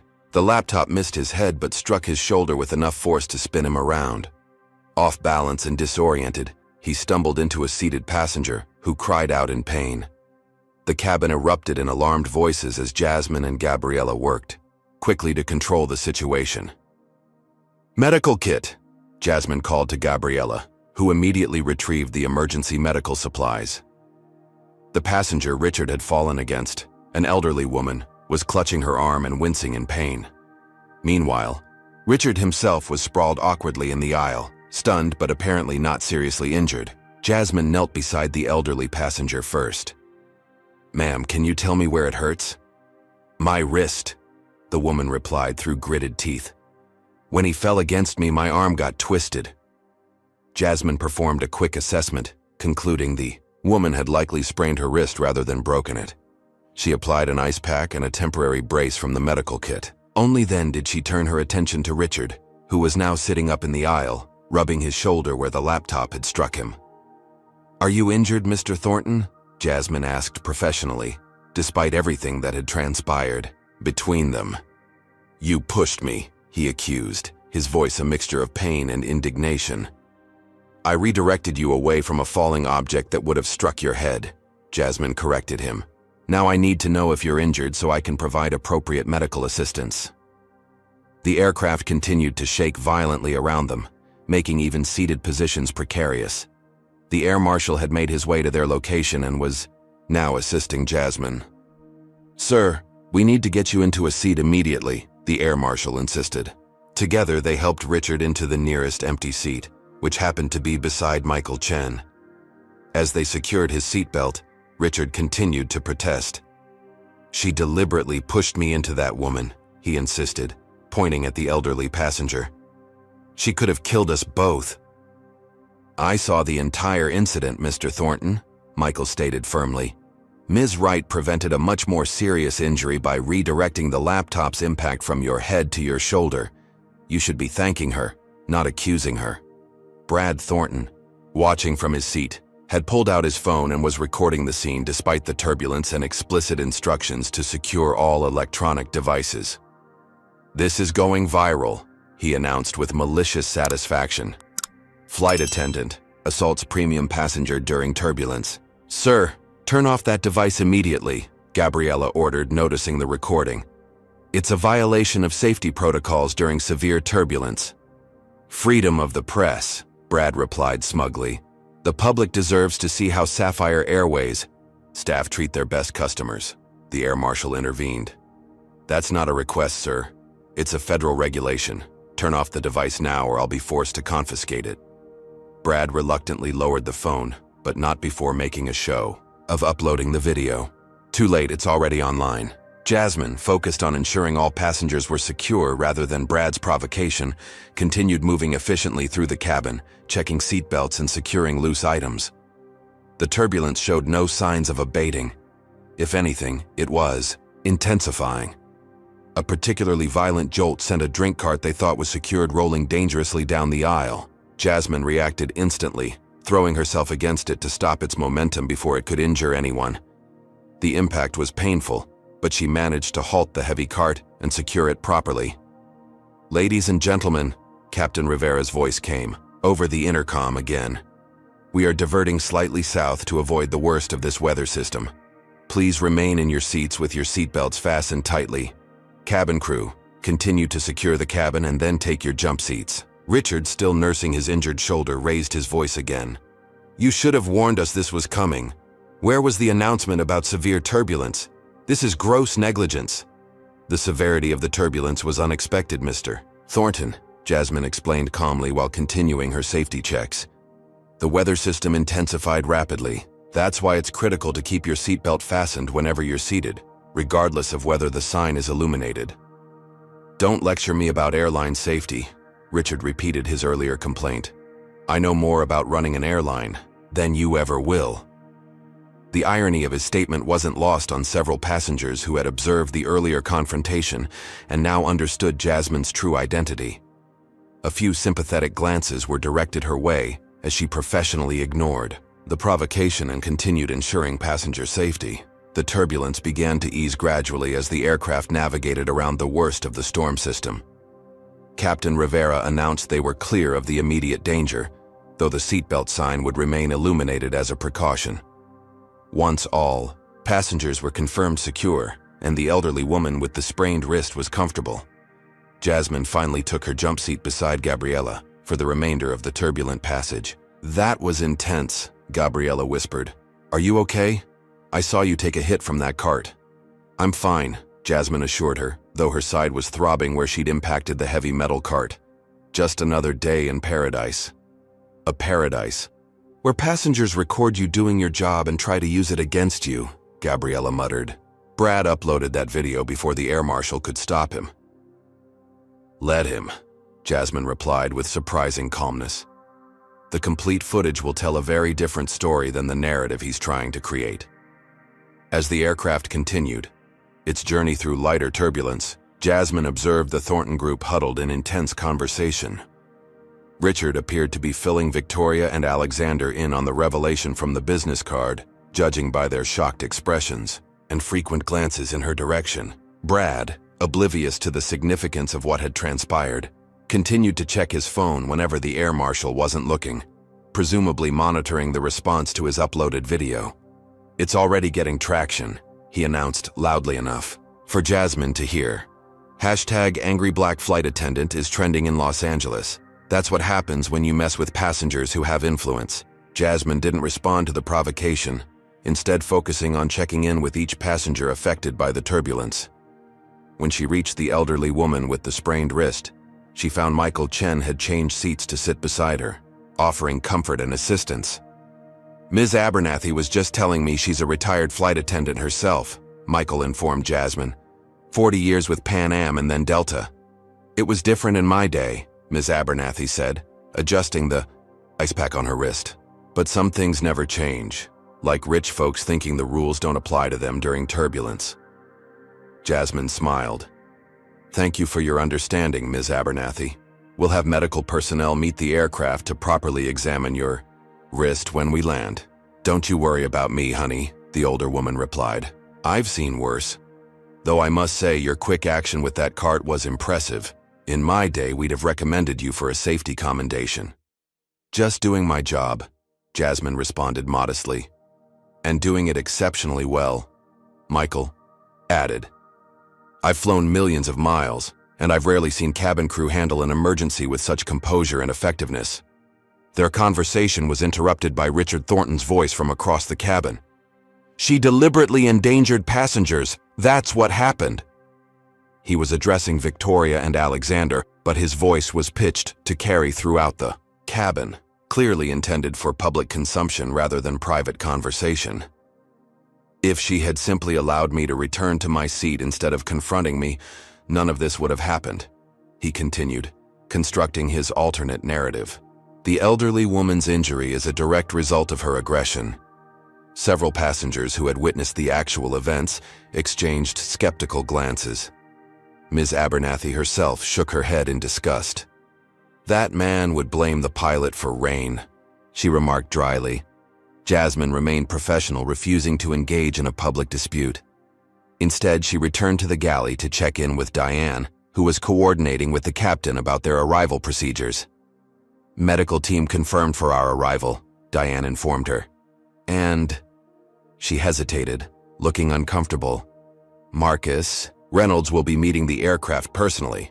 Apparently there's been some kind of situation involving the Thorntons." "You could say that," Jasmine acknowledged. "It's being handled." Diane studied her with newfound curiosity. "There's something else going on, isn't there? Richard Thornton is acting like he's seen a ghost, and now the CEO is personally meeting our flight." "All will become clear soon," Jasmine assured her. "For now, let's focus on landing safely and ensuring Ms. Abernathy receives proper medical attention." As they prepared the cabin for descent into Los Angeles, Jasmine received a text from Marcus. "Video circulating, PR handling. William aware and supportive. Security will escort Thornton Group to private meeting room upon arrival." She replied, simply, "Understood. Proceeding as planned." When she returned to the cabin for final landing preparations, the atmosphere remained tense. Richard avoided eye contact completely, while Brad continued his attempts at provocation. "The internet never forgets," he commented as she passed. "Your career is over, you know. Even if my father can't make it happen, social media will." Jasmine paused, maintaining her professional demeanor. "Mr. Thornton, I'd suggest focusing on our safe arrival rather than social media at the moment. The complete story isn't always captured in a selectively edited clip." "The clip speaks for itself," Brad insisted. "Angry black flight attendant assaults premium passenger." "Interesting narrative," Michael Chen interjected from nearby. "Though not one supported by the dozens of witnesses in this cabin, including me." "No one's asking for your opinion," Brad snapped. "Actually," Michael replied calmly, "the authorities might. Falsely accusing someone of assault while deliberately omitting context could potentially be considered defamation." Brad's smug expression faltered slightly. The aircraft began its final approach into Los Angeles International Airport, the city lights twinkling through scattered clouds below. As the landing gear deployed with a reassuring thud, Jasmine completed her final safety checks, professional, to the very end of this extraordinary flight. After a smooth landing and taxi to the gate, Captain Rivera's voice came over the intercom for the final time. "Ladies and gentlemen, welcome to Los Angeles. Local time is 4:42 p.m., and the temperature is 72 degrees. Please remain seated with your seatbelts fastened until we reach the gate, and the seatbelt sign has been turned off." As passengers gathered their belongings following the all clear, Jasmine noticed Richard Thornton checking his phone with increasing agitation. Whatever message he'd received clearly wasn't welcome news. "This is ridiculous," he muttered to Victoria and Alexander. "Apparently we're being escorted to a private meeting room upon arrival. What are we, criminals?" "I told you that card was significant," Victoria hissed. "What exactly did it say, Richard?" Before he could respond, the aircraft door opened, and Marcus Reynolds himself appeared at the entrance, an unusual occurrence for a CEO who typically remained in corporate headquarters. "Welcome to Los Angeles. Marcus announced smoothly. "We have medical personnel standing by for anyone who experienced injuries during the turbulence. For the comfort of all passengers, we'll be conducting a controlled disembarkation." His eyes scanned the cabin, briefly meeting Jasmine's with a subtle nod before focusing on the Thornton group. "Mr. Thornton, Ms. Carmichael, Mr. Reeves, and Mr. Thornton Jr., we have arranged a private reception for you. If you would kindly follow our representatives once the other passengers have disembarked." The formal, public nature of this announcement left Richard with no room to object without creating a scene. He nodded stiffly, his expression a mixture of anger and apprehension. As the regular passengers began to disembark, Michael Chen paused beside Jasmine. "I suspect tomorrow's meeting will be quite memorable," he said quietly. "I believe it will, Mr. Chen," Jasmine agreed. "And I look forward to continuing our conversation in a more formal setting." "As do I, Ms. Wright," he replied with a knowing smile before departing. Brad, overhearing this exchange, looked between them in confusion. "Wright? Like William Wright?" Jasmine merely offered a professional smile. "Have a pleasant evening, Mr. Thornton. I'll see you tomorrow." The bewilderment on his face was the first genuinely satisfying moment of the entire turbulent day. As the last regular passengers disembarked and the Thornton group prepared to follow Marcus, Richard finally approached Jasmine directly, his voice low and urgent. "This situation can be resolved amicably," he offered, desperation evident in his tone.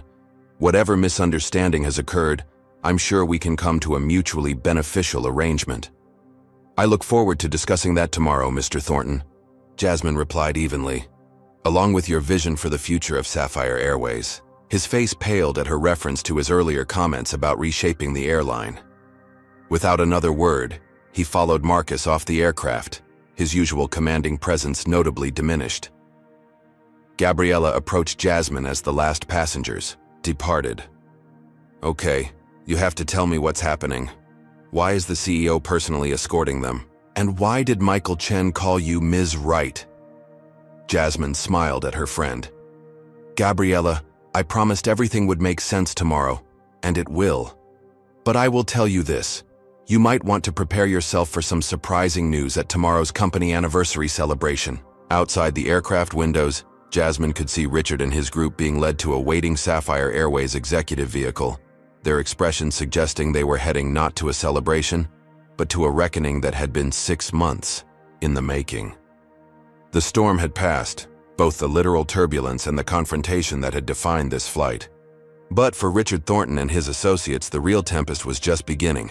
What would you do if you were in Jasmine's position now? Comment number 1 if you would be direct and confront the Thorntons about their behavior immediately, or comment number 2 if you would wait for the formal company meeting to reveal everything. Like and subscribe to find out what happens next in this dramatic showdown. I'm wondering, how will the board members react when they discover the truth about Jasmine's undercover mission? And what consequences await Richard and his entitled friends? The evening air in Los Angeles carried a hint of jasmine and salt as Jasmine Wright finally exited the aircraft after completing her post-flight duties. The irony of concluding her 6-month undercover assignment with such dramatic events wasn't lost on her. What had begun as a methodical evaluation of company operations had culminated in a direct confrontation with the very people threatening her father's legacy. "Ms. Wright?" Jasmine turned to find a Sapphire Airways security officer waiting for her at the jet bridge entrance. "Yes?" "Mr. Reynolds asked me to escort you directly to headquarters. Your luggage will be delivered separately, and a change of clothes is waiting for you there." She nodded, unsurprised by Marcus's thoroughness. "Thank you. Let me just say goodbye to my crew." Gabriella and the other flight attendants were gathered near the gate, debriefing with Diane about the turbulence incident. They all looked up as Jasmine approached. "I need to handle some business at headquarters," Jasmine explained, conscious of not revealing too much. "I'll see you all tomorrow at the anniversary celebration." Gabriella studied her face suspiciously. "This is about what happened with the Thorntons, isn't it? Why are you going to headquarters instead of the hotel?" "All will become clear tomorrow," Jasmine promised, giving her friend a quick hug. "Get some rest. It's been quite a flight." As she walked away with the security officer, Jasmine overheard Diane commenting to the others, "Something very strange is happening. First the CEO meets our flight, now security escorts for flight attendants." The drive from LAX to Sapphire Airways' gleaming headquarters in downtown Los Angeles took 40 minutes in early evening traffic. Jasmine used the time to compose detailed notes about the flight, while events were still fresh in her mind. Occasionally, she checked social media, where Brad Thornton's selectively edited video was indeed circulating, though with considerably less traction than he had boasted on the flight. "PR is already managing the video situation," the security officer mentioned, noticing her scrolling through the posts. "Our statement emphasizes the safety actions taken during unexpected severe turbulence, with support from multiple passenger witnesses." "Good," Jasmine replied, "though I suspect after tomorrow it will become a non-issue." When they arrived at the modernist glass tower that housed Sapphire Airways' corporate offices, Jasmine was escorted through a private entrance and up to the executive floor, a stark contrast to the employee entrances she'd been using for the past 6 months. Marcus Reynolds was waiting in the conference room adjacent to the CEO office, along with Patricia Moore, the company's chief legal counsel, and David Zhang, head of public relations. "Welcome back to your natural habitat," Marcus greeted her, with a warm handshake. At 55, he carried his responsibilities with a comfortable confidence, having served as her father's right hand for nearly 2 decades. "Though I must say, you made quite an exit from your undercover role." "Not exactly how I planned it," Jasmine admitted, taking a seat at the polished conference table. "But perhaps illuminating nonetheless." "Illuminating is one word for it," Patricia commented, sliding a tablet toward Jasmine. "We've been monitoring the social media situation. Mr. Thornton Jr.'s video has received approximately 20,000 views, but the comments are overwhelmingly skeptical of his characterization of events." Jasmine scrolled through the feed, noting comments like "convenient editing much?" and "show the full video or it didn't happen like you claim." "Several passengers have already contacted us offering their accounts of what actually occurred," David added, including a Ms. Abernathy, who apparently has quite the following among retired airline employees. Her version of events directly contradicts the Thornton narrative. "And Michael Chen," Marcus interjected, "who not only witnessed everything but has apparently been recording his own travels for a documentary about luxury service industries. He has offered to provide his complete unedited footage if needed." Jasmine smiled at this unexpected development. "That could be useful. Where are the Thorntons now?" "Cooling their heels in the executive reception area downstairs," Marcus replied with slight satisfaction. "Richard demanded to speak with your father immediately, but William is resting at home in preparation for tomorrow. I informed Richard that all concerns would be addressed at tomorrow's meeting." "How did he take that?" Jasmine asked. "About as well as you'd expect," Marcus said dryly. "He threatened everything from legal action to withdrawing his investment, but when I mentioned that we have comprehensive documentation of today's events, including witness statements and the aircraft's security footage, he became significantly more restrained." Patricia leaned forward. "Which brings us to tomorrow's strategy. William has reviewed your undercover reports in today's incident, and he's more convinced than ever that the leadership transition is necessary. The question is how to handle the Thornton situation specifically." "I have some thoughts on that," Jasmine replied, her expression determined. "But first, I received a message labeled Protocol Sapphire during the flight. What exactly is that?" Marcus and Patricia exchanged glances before Marcus explained. "It's a contingency we developed in case your identity needed to be revealed mid-assignment due to an emergency. It would have involved the captain making an announcement verifying your identity." "I considered it," Jasmine acknowledged, "but decided it would create unnecessary chaos mid-flight." "A wise decision," Patricia confirmed. "Handling it in tomorrow's controlled environment will be much more effective." The conference room door opened, and a young assistant entered with a garment bag. "Your clothes for tomorrow, Ms. Wright, as requested." "Thank you, Emily," Jasmine replied, recognizing the assistant she hadn't seen in 6 months. After Emily departed, David outlined the media strategy for the announcement, We've prepared statements for various scenarios depending on how the Thornton Group responds to your revelation. We anticipate significant business media interest in both your appointment and your undercover methodology. Which brings us to the elephant in the room, Patricia interjected. The discriminatory behavior you documented both today and throughout your assignment. We need to address it, but carefully. I agree, Jasmine said. This isn't just about the Thorntons, though they exemplify the problem. It's about systemic issues that have developed within the company culture. Issues that contradict the founding principles my father established. Marcus nodded solemnly. William built this airline on the premise that luxury isn't just about expensive champagne and flatbed seats. It's about treating everyone, passengers and staff alike, with dignity and respect. Exactly, Jasmine agreed. And somewhere along the way, as we've grown and brought in more investors focused solely on returns, that vision has been diluted. The group continued strategizing well into the evening, refining the announcement and preparing for various reactions from board members, investors, and the media. By the time they concluded, it was nearly midnight. You should get some rest, Marcus advised Jasmine. Tomorrow will be intense. One more thing, Jasmine said as they gathered their materials.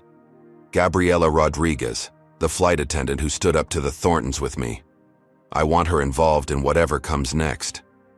The Dominican-American woman you've mentioned in several reports? Patricia clarified. Yes. She's experienced the same discrimination I witnessed, but without the privilege of knowing it was temporary. Her perspective would be invaluable in reshaping our corporate culture. Marcus made a note. I'll ensure she receives a special invitation to tomorrow's event.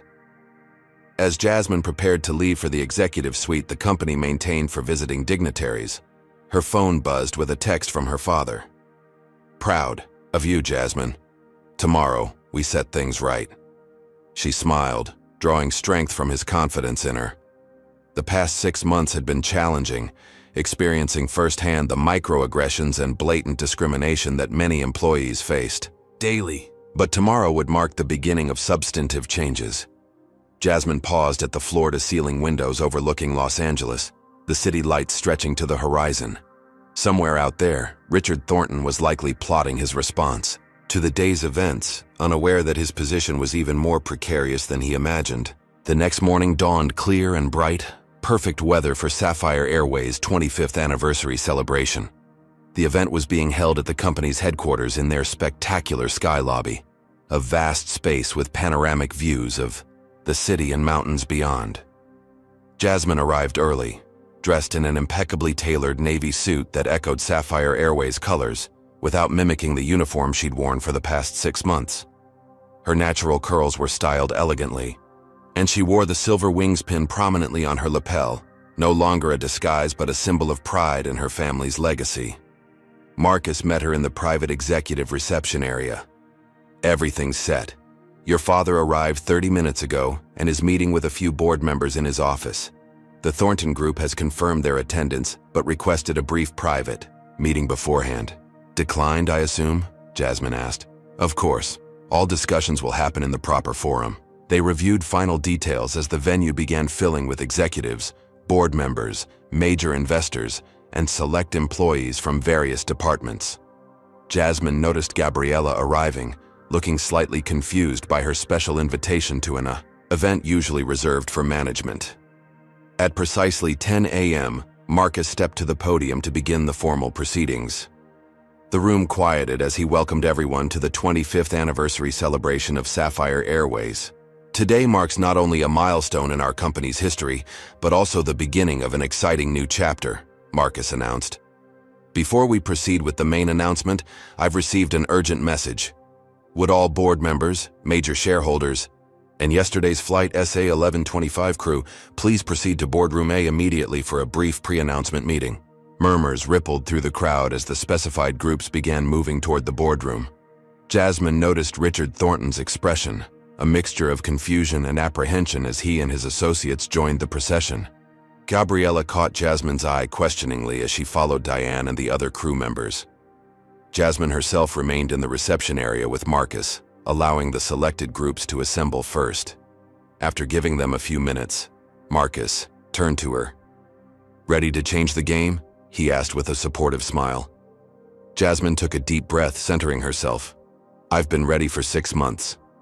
Together, they walked toward Boardroom A, where the next phase of Sapphire Airways' future and the reckoning for Richard Thornton was about to begin. As they approached the boardroom doors, Jasmine received a text from her father. "Standing by in the connecting office. Will enter on cue." She smiled, tucking the phone away. The stage was set, all players assembled. It was time for the reveal that would transform Sapphire Airways from the inside out. Marcus opened the door, gesturing for Jasmine to enter first. As she stepped into the boardroom, conversations immediately hushed. The conference table was filled with board members and major investors on one side, including the visibly uncomfortable Thornton Group. The flight crew, including Gabriella, sat on the opposite side, clearly uncertain about why they had been included in such a high-level meeting. At the head of the table was an empty chair, the position traditionally occupied by William Wright. Beside it was another empty seat, presumably for Marcus. What no one expected was for Jasmine to walk confidently to the head of the table and stand behind William's chair, while Marcus took the position to her right. Richard Thornton's face cycled through confusion, recognition, and then alarm as he finally made the connection between the flight attendant who had served him and the poised executive, now commanding the room. "Good morning," Jasmine began, her voice clear and authoritative, entirely different from the deferential tone she had used as a flight attendant. "For those who don't know me, I'm Jasmine Wright, daughter of William Wright, and as of today, the new Chief Operating Officer of Sapphire Airways." The revelation sent a shockwave through the room. Gabriella's jaw literally dropped. Victoria Carmichael paled visibly. Brad Thornton looked between his father and Jasmine in confusion. "For the past 6 months," Jasmine continued, "I've been working undercover as a flight attendant, experiencing our airline from the perspective of our frontline staff. This immersive approach has provided insights that would have been impossible to gain from an executive office." Richard Thornton found his voice. "This is unprecedented and highly irregular.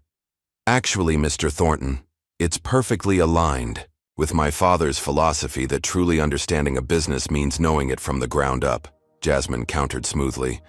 "A philosophy that has built Sapphire Airways into the industry leader it is today." She paused, looking directly at Richard. "A philosophy that stands in stark contrast to the approach you outlined on yesterday's flight. An approach that prioritizes short-term shareholder returns over the dignity of our employees and the quality of service that differentiates us in the marketplace."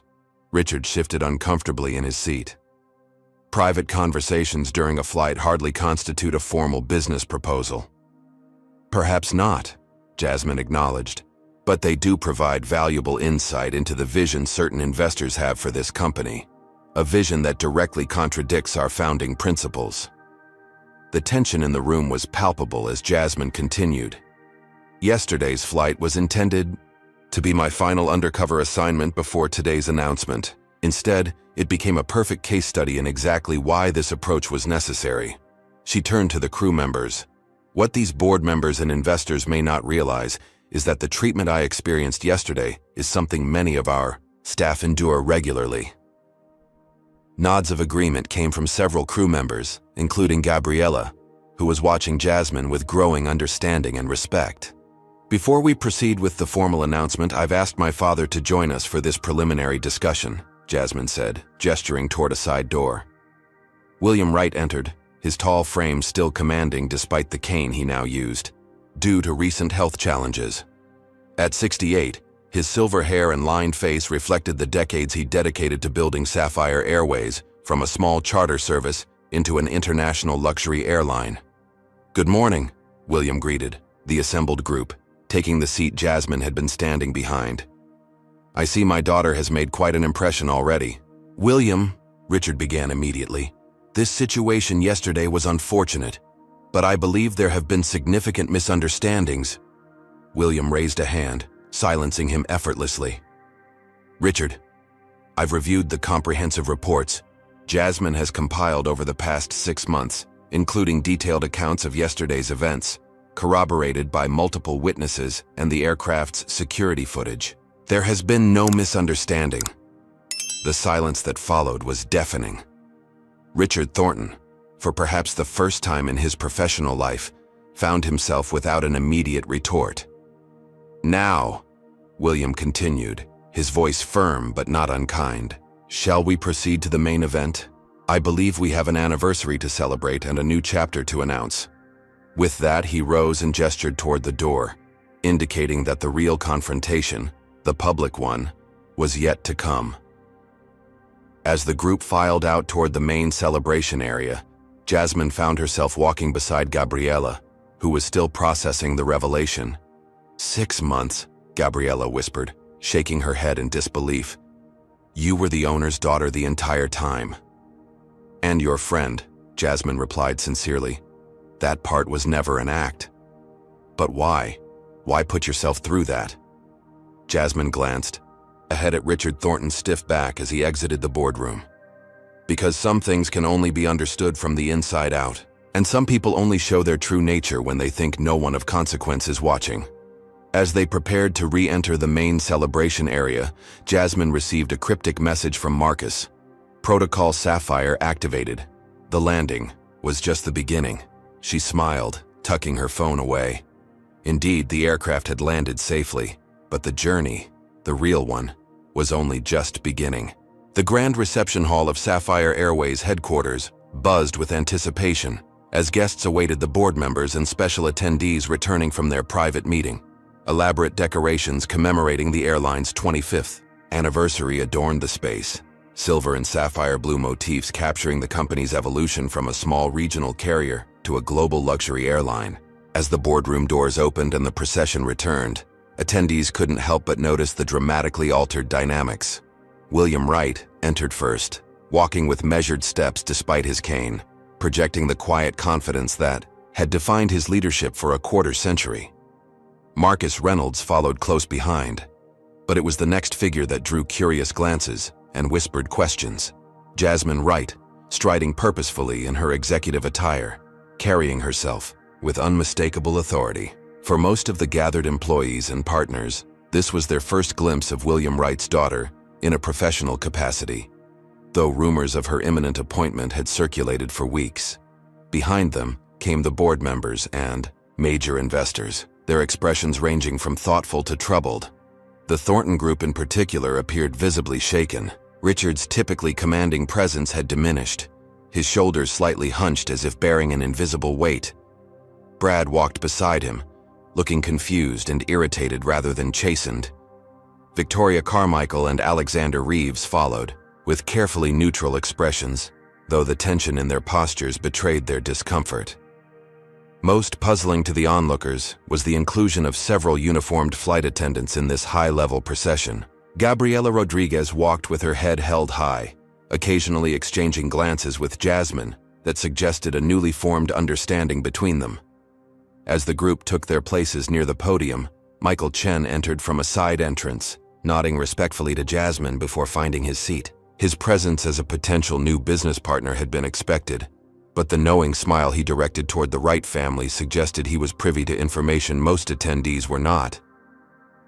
Marcus approached the microphone, bringing the murmuring crowd to attention. "Ladies and gentlemen, distinguished guests, valued employees, and partners of Sapphire Airways, welcome to our 25th anniversary celebration. Today we not only commemorate a remarkable journey of growth and excellence, but also look toward an exciting future." He gestured toward William Wright. "Our founder and chairman has led this company from a 3-aircraft charter service to one of the world's most respected luxury airlines. It is my honor to introduce William Wright." Applause filled the room as William took the podium, his presence commanding despite his physical frailty. 25 years, William began, his voice strong despite his recent health challenges. A quarter-century of striving for excellence, not merely in the amenities we provide, but in the fundamental respect with which we treat both our passengers and our people. He surveyed the room thoughtfully before continuing. "When I founded Sapphire Airways, many industry experts told me that luxury and compassion were incompatible, that an exclusive experience necessarily meant creating hierarchies of value among both customers and staff. I rejected that premise then, and I reject it now. William's gaze settled briefly on Richard Thornton before moving on. True luxury has never been about exclusion or disdain for those who provide service. It is about creating an environment where everyone, from the passenger in first class to the ground crew managing luggage, is treated with dignity and respect. The room had grown quiet, attendees sensing that this was more than standard anniversary rhetoric. As some of you know, health concerns have recently led me to reconsider my role within the company.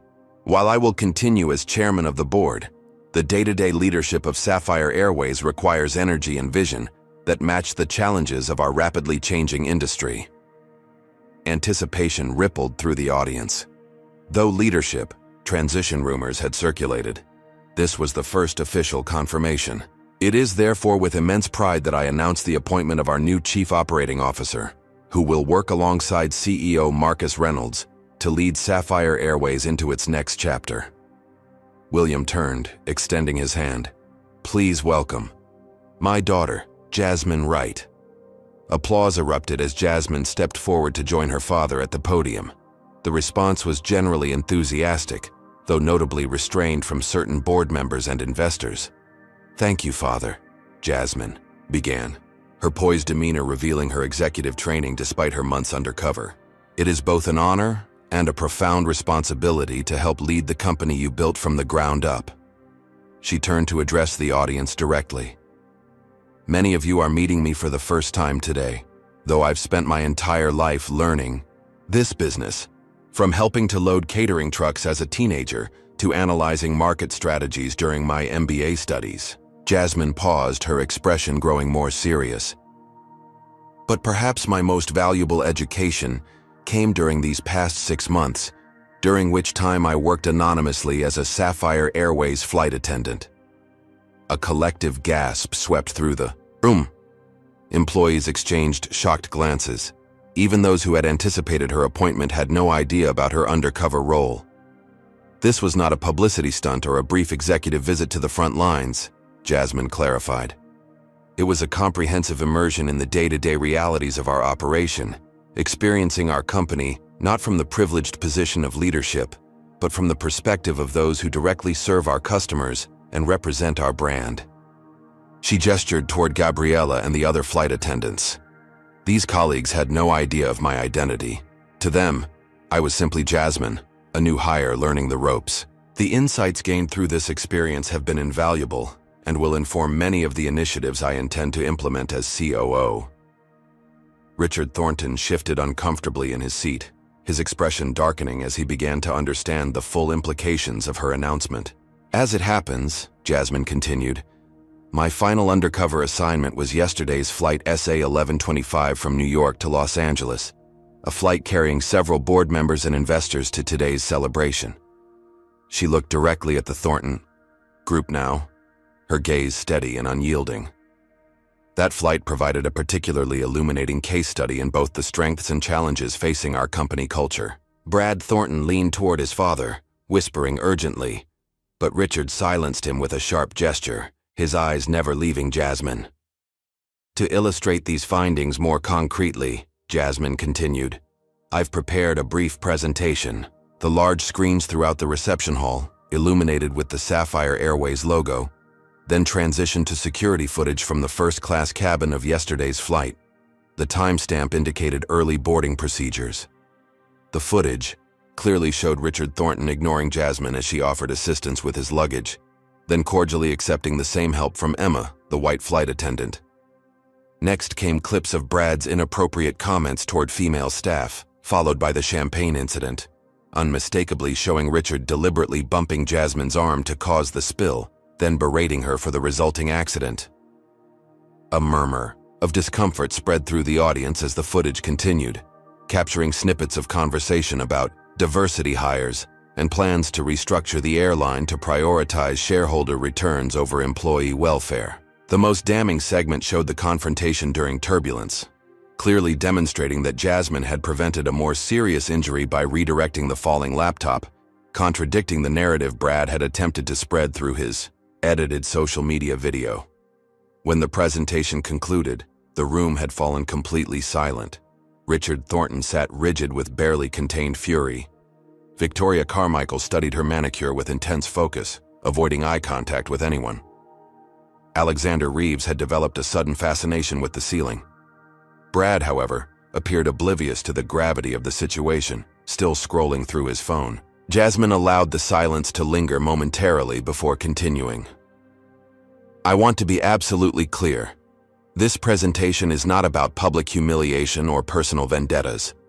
It represents a factual documentation of behaviors that have been allowed to take root within our corporate culture, behaviors that directly contradict the founding principles of Sapphire Airways. William Wright nodded solemnly from his seat beside the podium. The treatment I experienced is unfortunately not unique, Jasmine continued. Many of our staff, particularly people of color, endure similar discrimination regularly. The difference is that I knew it was temporary, and I had recourse that most employees do not. She gestured toward Gabriella and the other flight attendants. These professionals provide exceptional service despite often challenging circumstances. They embody the values that built Sapphire Airways, yet they are frequently treated as if they are invisible or interchangeable. Jasmine's voice remained measured but carried unmistakable resolve. This ends today.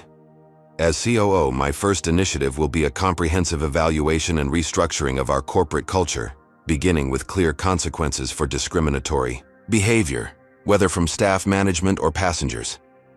Richard Thornton finally found his voice, standing abruptly. This is outrageous. Selectively edited footage presented without context or due process. The board will not stand for this kind of ambush. Marcus stepped forward smoothly. Mr. Thornton, I assure you this footage has not been edited in any way. It represents the complete security recordings from Flight SA-1125, which we maintain for safety and security purposes. All passengers are informed of this monitoring in our terms of service. Furthermore, William added, his voice carrying surprising strength, the board has already reviewed this footage in its entirety during our preliminary meeting. What we've shown here is merely a representative sample. This is still a witch hunt, Richard insisted, though with diminished conviction. Taking statements out of context and filming people without their knowledge. Filming that your son seemed quite comfortable doing himself, Michael Chen interjected, rising from his seat. Though his version was indeed selectively edited to create a false narrative. Whispers rippled through the crowd as Michael approached the podium. Jasmine nodded, yielding the microphone. For those who don't know me, I'm Michael Chen, founder of Horizon Technologies. I was a passenger on yesterday's flight, and I witnessed these events firsthand. He turned to address Richard directly. Mr. Thornton, I've spent my career building technology that connects people and breaks down barriers. When I received an invitation to discuss a potential partnership with Sapphire Airways, I was intrigued by the company's reputation for excellence. What I witnessed yesterday, however, was excellence from the staff and profound disappointment from those who claim to represent the company's interests. Michael gestured toward Jasmine. Ms. Wright handled an increasingly hostile situation with remarkable professionalism and grace. She prioritized passenger safety during severe turbulence, potentially preventing serious injury through her quick actions. And she did all this while enduring treatment that, frankly, no employee should ever have to tolerate. He addressed the broader audience. As a potential business partner and frequent first-class traveler, I can state unequivocally that luxury is not defined by treating service staff with contempt. True luxury is delivered through respect in both directions. As Michael returned to his seat, Brad Thornton finally looked up from his phone, scowling. This is ridiculous. We're paying customers. We can say whatever we want. A collective groan emerged from several attendees at his tone-deaf comment. Jasmine reclaimed the podium. Actually, Mr. Thornton, that's not correct. Our terms of service explicitly prohibit discriminatory behavior towards staff or fellow passengers.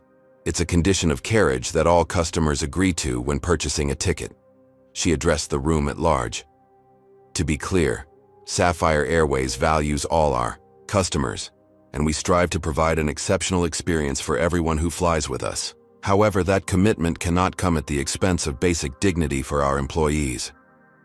William Wright stood with measured effort, joining his daughter at the podium. When I founded this airline, I made a promise that we would never sacrifice our principles for profit. That promise stands today. He turned toward Richard Thornton with a directness that silenced the room. Richard, your investment in Sapphire Airways has been significant, and we have valued your financial expertise. However, your behavior yesterday, and the attitudes it revealed, are fundamentally incompatible with the values of this company. Richard blanched visibly. William, be reasonable. This is one incident being blown out of proportion. This is not one incident, Jasmine interrupted firmly. This is merely the most thoroughly documented example of a pattern that has been developing for years. A pattern that has caused us to lose valuable employees, diminished our service quality, and begun to erode the very culture that differentiated Sapphire Airways in the marketplace. Marcus stepped forward, holding a document. The Executive Committee has prepared a formal resolution for board consideration, recommending the removal of Richard Thornton, Victoria Carmichael, and Alexander Reeves from the Board of Directors, citing violations of our ethics policy and actions detrimental to company interests. Victoria finally abandoned her studied indifference, her expression shifting to alarm. This is absurd. You can't simply remove board members without proper procedure. On the contrary, William replied calmly, the bylaws are quite clear. Article 7, Section 3 specifically addresses removal for cause, requiring a 2/3 vote of remaining board members. That vote has already been secured. Alexander Reeves stood abruptly. I've been on this board for 15 years. You can't possibly have the votes. The evidence was quite compelling, Marcus noted dryly. Perhaps more importantly, the direction you three have been advocating, prioritizing short-term returns over sustainable growth and ethical treatment of staff, has lost favor with the majority of our investors. As if on cue, several other board members nodded their agreement, confirming the shifting allegiances. This is corporate suicide, Richard declared, his face flushing with anger. My investment firm controls 12% of Sapphire's shares. If you force me out, I'll divest immediately and watch your stock price collapse. A new voice entered the conversation as an elegant older woman rose from her seat in the front row. Actually, Richard, that would be impossible for the next 24 months. Murmurs rippled through the crowd as Elaine Foster, Sapphire Airways, Chief Financial Officer, approached the podium with a document of her own. For those who aren't familiar with the details of our shareholder agreement, Elaine explained, major investors are subject to a lockup provision preventing large-scale divestment without board approval for a period of 2 years, following any significant equity purchase. She glanced meaningfully at Richard. Your most recent acquisition of shares occurred just 4 months ago. Richard's expression shifted from anger to calculation. Fine. If I can't sell, then I'll simply use my voting power to block any initiatives this new leadership attempts to implement. William smiled slightly. You could try. However, the same agreement includes a provision that transfers voting rights to the board chair in cases where a shareholder has been removed from the board for ethical violations. The trap had been meticulously constructed, leaving Richard with no viable path forward. He looked from William to Jasmine, finally grasping the full extent of the strategy they had executed. You planned this, he accused, his voice hollow with realization. The undercover assignment, the documentation, it was all to force me out. No, Richard, Jasmine replied evenly. The undercover assignment was to genuinely understand our operations from the ground up. You forced yourself out through your own behavior and the culture you've been promoting within this company. Brad, finally grasping the severity of the situation, stood beside his father. This is a setup. Everyone talks the way we did in private. You're just playing politics. No, young man, William said firmly. We're upholding principles. There's a profound difference. He addressed the room at large. Sapphire Airways was founded on the belief that excellence and humanity are complementary, not contradictory, that treating people with dignity, whether they're serving you champagne or sitting beside you in first class, is the true definition of luxury. William gestured toward Jasmine. My daughter's experience these past 6 months has shown us where we've strayed from that vision. Her leadership, along with Marcus Reynolds, will guide us back to our founding principles while navigating the challenges of our competitive industry. Jasmine stepped forward. To that end, I'm announcing several immediate initiatives. She gestured for Gabriella to join her at the podium. First, the creation of a new position, Director of Workplace Culture and Inclusion. Gabriela Rodriguez, who has demonstrated exceptional professionalism and courage during her 5 years with our airline, will lead this department with direct reporting access to senior leadership. Gabriela's expression of shock gradually transformed into one of determination as she took her place beside Jasmine. Second, a comprehensive review of our compensation structures, with particular attention to frontline staff whose dedication directly shapes the passenger experience. This announcement drew spontaneous applause from the employees present. Third, enhanced training for all customer-facing staff on managing difficult passenger interactions, backed by explicit company support for employees facing discriminatory behavior. Richard Thornton, recognizing defeat, began gathering his belongings. "This isn't over, William," he muttered, though the threat sounded hollow even to his own ears. "Actually, Richard, it is," William replied quietly. "Security will escort you and your associates from the premises. Your personal effects from the boardroom will be delivered to your hotel." As security personnel appeared discreetly at Richard's side, William addressed him one final time. "For what it's worth, I genuinely regret that it came to this. Your financial acumen could have been an asset to Sapphire Airways if it had been balanced with respect for our people and our principles." Richard offered no response as he was escorted toward the exit, followed by a subdued Victoria and Alexander. Brad lingered momentarily, glaring at Jasmine with impotent anger before hurrying after his father. As the door closed behind them, William turned back to the gathered attendees. "Today marks not just our 25th anniversary, but a recommitment to the values that built Sapphire Airways. I invite all of you, employees, partners, and loyal customers, to join us in this renewed vision." He gestured toward Jasmine once more. "Under my daughter's leadership, alongside Marcus Reynolds and our dedicated executive team, Sapphire Airways will continue to deliver exceptional luxury service. But we will do so with the understanding that true luxury begins with how we treat each other." Applause filled the room, hesitant at first but growing in enthusiasm as the implications of the morning's events became clear. What had begun as a standard corporate anniversary celebration had transformed into a decisive moment of cultural reset. Jasmine surveyed the room, noting the mix of reactions, from the unrestrained joy of the flight crew to the more measured consideration of remaining board members recalculating their positions in this new reality. Her gaze met Michael Chen's, who offered a subtle nod of approval. Beside her, Gabriella still appeared to be processing her unexpected promotion, her expression cycling between disbelief and determination.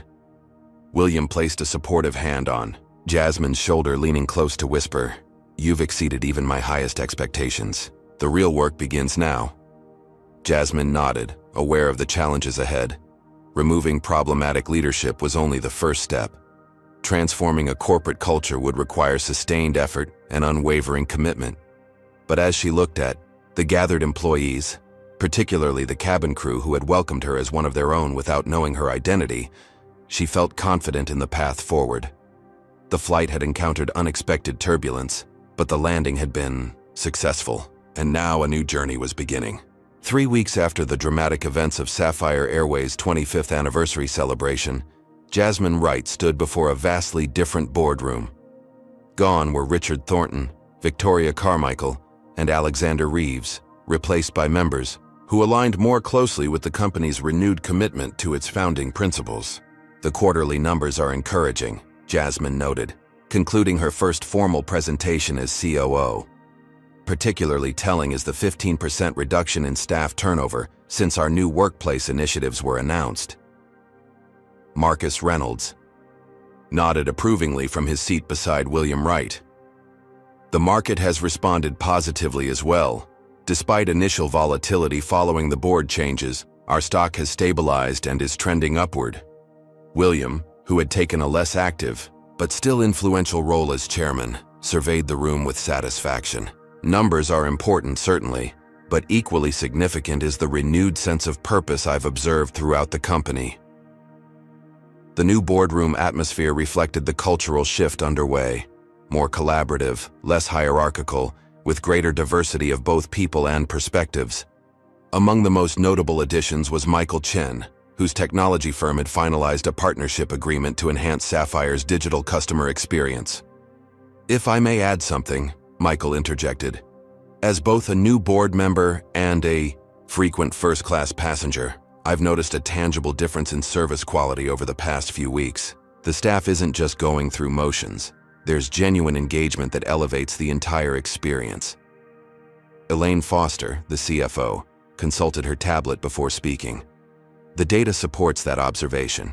Customer satisfaction metrics have increased across all cabin classes, with the most significant improvements in first class, despite concerns that our new anti-discrimination policies might alienate premium passengers.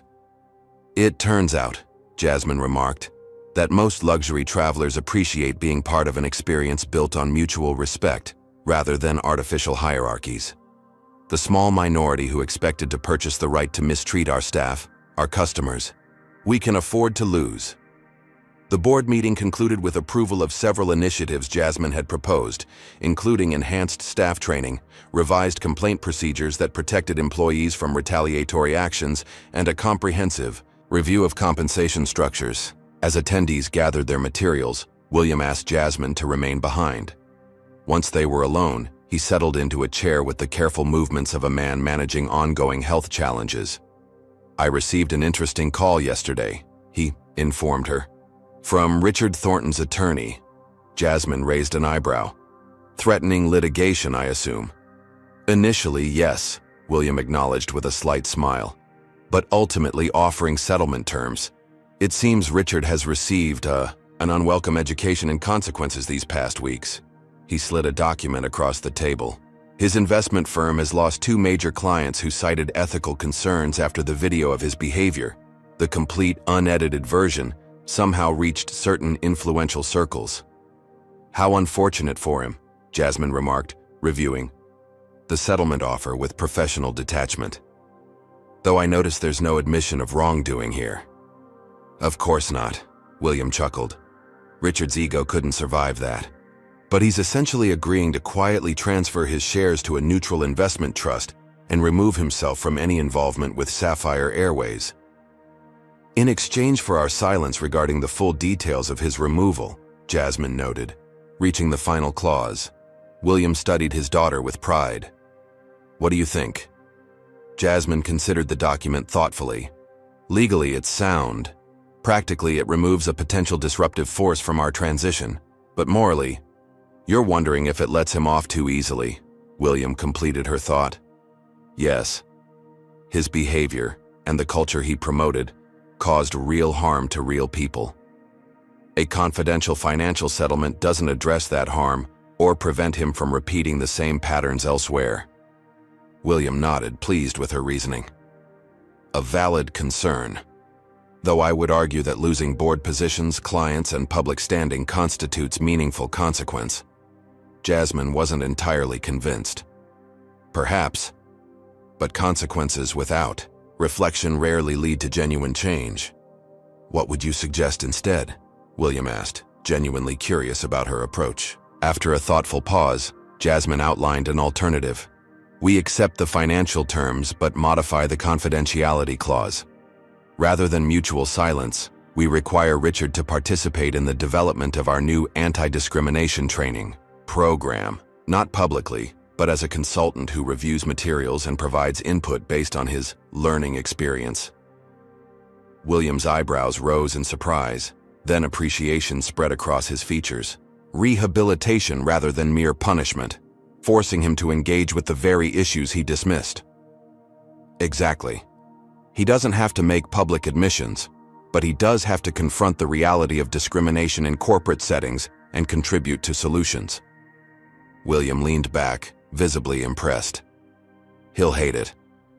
"Undoubtedly," Jasmine agreed. "But he'll do it to protect what remains of his reputation and client base, and in the process, he might actually learn something of value." Draft the counter-proposal, William decided. It's the kind of creative solution that addresses multiple needs simultaneously. Exactly the leadership thinking Sapphire needs. As Jasmine gathered her materials, William asked, "Have you spoken with Gabriella recently? How is she adjusting to her new role?" A smile spread across Jasmine's face. "Brilliantly. She's transformed from flight attendant to executive with remarkable adaptability. Her presentation to department heads yesterday was more impactful than anything an outside consultant could have delivered. Authentic, insightful, and grounded in real experience. Not unlike someone else I know," William observed with paternal pride. The difference being that Gabriella faced those challenges without the safety net of family connection or the knowledge that it was temporary, Jasmine noted. Her perspective is invaluable precisely because it's genuine in ways mine could never be. William nodded thoughtfully. Which is why your partnership is so effective. Different experiences informing a shared vision. Later that afternoon, Jasmine met with Gabriella in her new office, a space considerably more modest than Jasmine's executive suite, but nonetheless representing a dramatic change from serving drinks in aircraft galleys. "The flight attendant focus groups have been brutally honest," Gabriella reported, referencing her tablet. "Which is exactly what we needed. The recurring themes are consistent with what you experienced. Racial disparities in assignments, inconsistent enforcement of passenger behavior policies, and concerns about reporting incidents without facing retaliation. No surprises there," Jasmine acknowledged. "The question is how quickly we can implement meaningful changes. I've prioritized 3 immediate actions," Gabriella explained, displaying a presentation on her screen. "First, revising the passenger code of conduct to explicitly prohibit discriminatory behavior towards staff, with clear consequences for violations. Second, implementing an anonymous reporting system for employees to document problematic incidents. And third, revising scheduling protocols to eliminate bias in assigning premium routes and positions." Jasmine reviewed the proposals with approval. "These are excellent starting points. Have you encountered any resistance from management?" "Some middle managers are concerned about confronting valuable customers," Gabriella admitted. "But that perspective is shifting as we share data on the actual financial impact of high staff turnover versus the minimal revenue effect of enforcing behavioral standards." Their discussion was interrupted by a notification on Jasmine's phone, a message from Marcus with an attachment. She opened it to find a business news article with the headline, "Thornton Investment Group faces SEC investigation following whistleblower allegations." "Karma works in mysterious ways," Jasmine remarked, showing the screen to Gabriella. "Couldn't happen to a nicer guy," Gabriella observed dryly, "though I almost feel sorry for him. Almost." "The universe has its own way of balancing accounts," Jasmine noted. "Our focus needs to remain on building something better, not celebrating others' downfall." As their meeting concluded, Jasmine's phone rang with a call from the Public Relations Department. Diane Cooper, the former head flight attendant who had been uncertain whose side to take during the in-flight confrontation, was at reception requesting a meeting. "Send her up," Jasmine instructed, curious about this unexpected visit. 15 minutes later, Diane entered Jasmine's office with visible nervousness, her former authority as a supervisor now reversed in the new corporate hierarchy. "Ms. Wright, Jasmine, thank you for seeing me without an appointment," Diane began awkwardly. "What can I do for you, Diane?" Jasmine asked neutrally, neither cold nor overly welcoming. "I've been doing a lot of thinking since the anniversary event," Diane explained, her discomfort evident. "About my role in perpetuating some of the problems you experienced firsthand.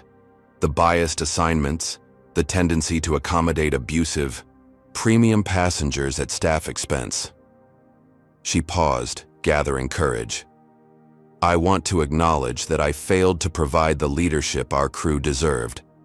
When faced with choosing between protecting staff and appeasing wealthy passengers, I consistently made the wrong choice." Jasmine studied her thoughtfully. "Recognition is an important first step. What brings you here today?" "2 things," Diane replied. "First, to offer my resignation, effective whenever you determine appropriate. And second, to volunteer my institutional knowledge during the transition. I've been with Sapphire for 17 years, and while my leadership approach was flawed, I do understand the operational complexities we face. The offer surprised Jasmine, who had anticipated either defensive justification or desperate pleading for job security. I appreciate your candor, Diane, but I'm not convinced resignation is the only option. Transformation requires both new perspectives and experienced voices willing to evolve. Jasmine considered for a moment before continuing. Instead of resignation, would you consider working directly with Gabriella's team? Your operational knowledge combined with her vision for cultural change could be valuable, provided you're genuinely committed to our new direction. Relief and determination mingled in Diane's expression. I am. Completely. Then we'll give it a trial period, Jasmine decided. 3 months of collaborative work with Gabriella, after which we'll all evaluate whether the arrangement is productive. As Diane left, visibly emotional about this unexpected second chance, Jasmine reflected on the ripple effects of transformation. People could surprise you, sometimes by revealing hidden prejudice, as Richard Thornton had, but also by demonstrating capacity for growth and change. 6 months later, Jasmine stood at the entrance to Sapphire Airways' newest first-class lounge at Los Angeles International Airport, preparing to officially open the redesigned space. Beside her, William observed with approval as his daughter confidently addressed the gathered media and dignitaries. At Sapphire Airways, we believe true luxury is defined not by exclusivity alone, but by the quality of human connection, Jasmine explained, gesturing toward the thoughtfully designed environment. This space represents our renewed commitment to exceptional service rooted in mutual respect. The redesigned lounge maintained its elegant aesthetic while incorporating subtle elements that honored the diverse workforce that made the Sapphire experience possible. Staff photographs and stories were artfully integrated into the decor, and the previously hierarchical service model had been replaced with a more collaborative approach that preserved luxury while eliminating artificial power dynamics. As attendees explored the space, William joined Jasmine near the panoramic windows overlooking the airfield.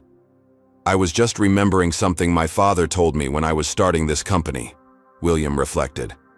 He said that how you treat people when you have power over them reveals far more about your character than how you treat your equals. Jasmine nodded. Wise words. Indeed, though even he might be surprised by how thoroughly you've proven them true.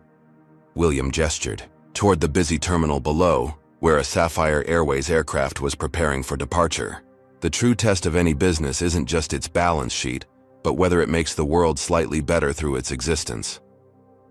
Across the lounge, Gabriella was conducting a media interview about Sapphire's new workplace initiatives, her natural charisma and authentic perspective making her an ideal spokesperson for the company's transformation.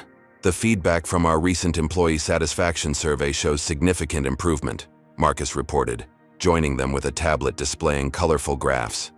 Particularly noteworthy is the reduction in reported incidents of passenger misconduct. Apparently, clear consequences are an effective deterrent.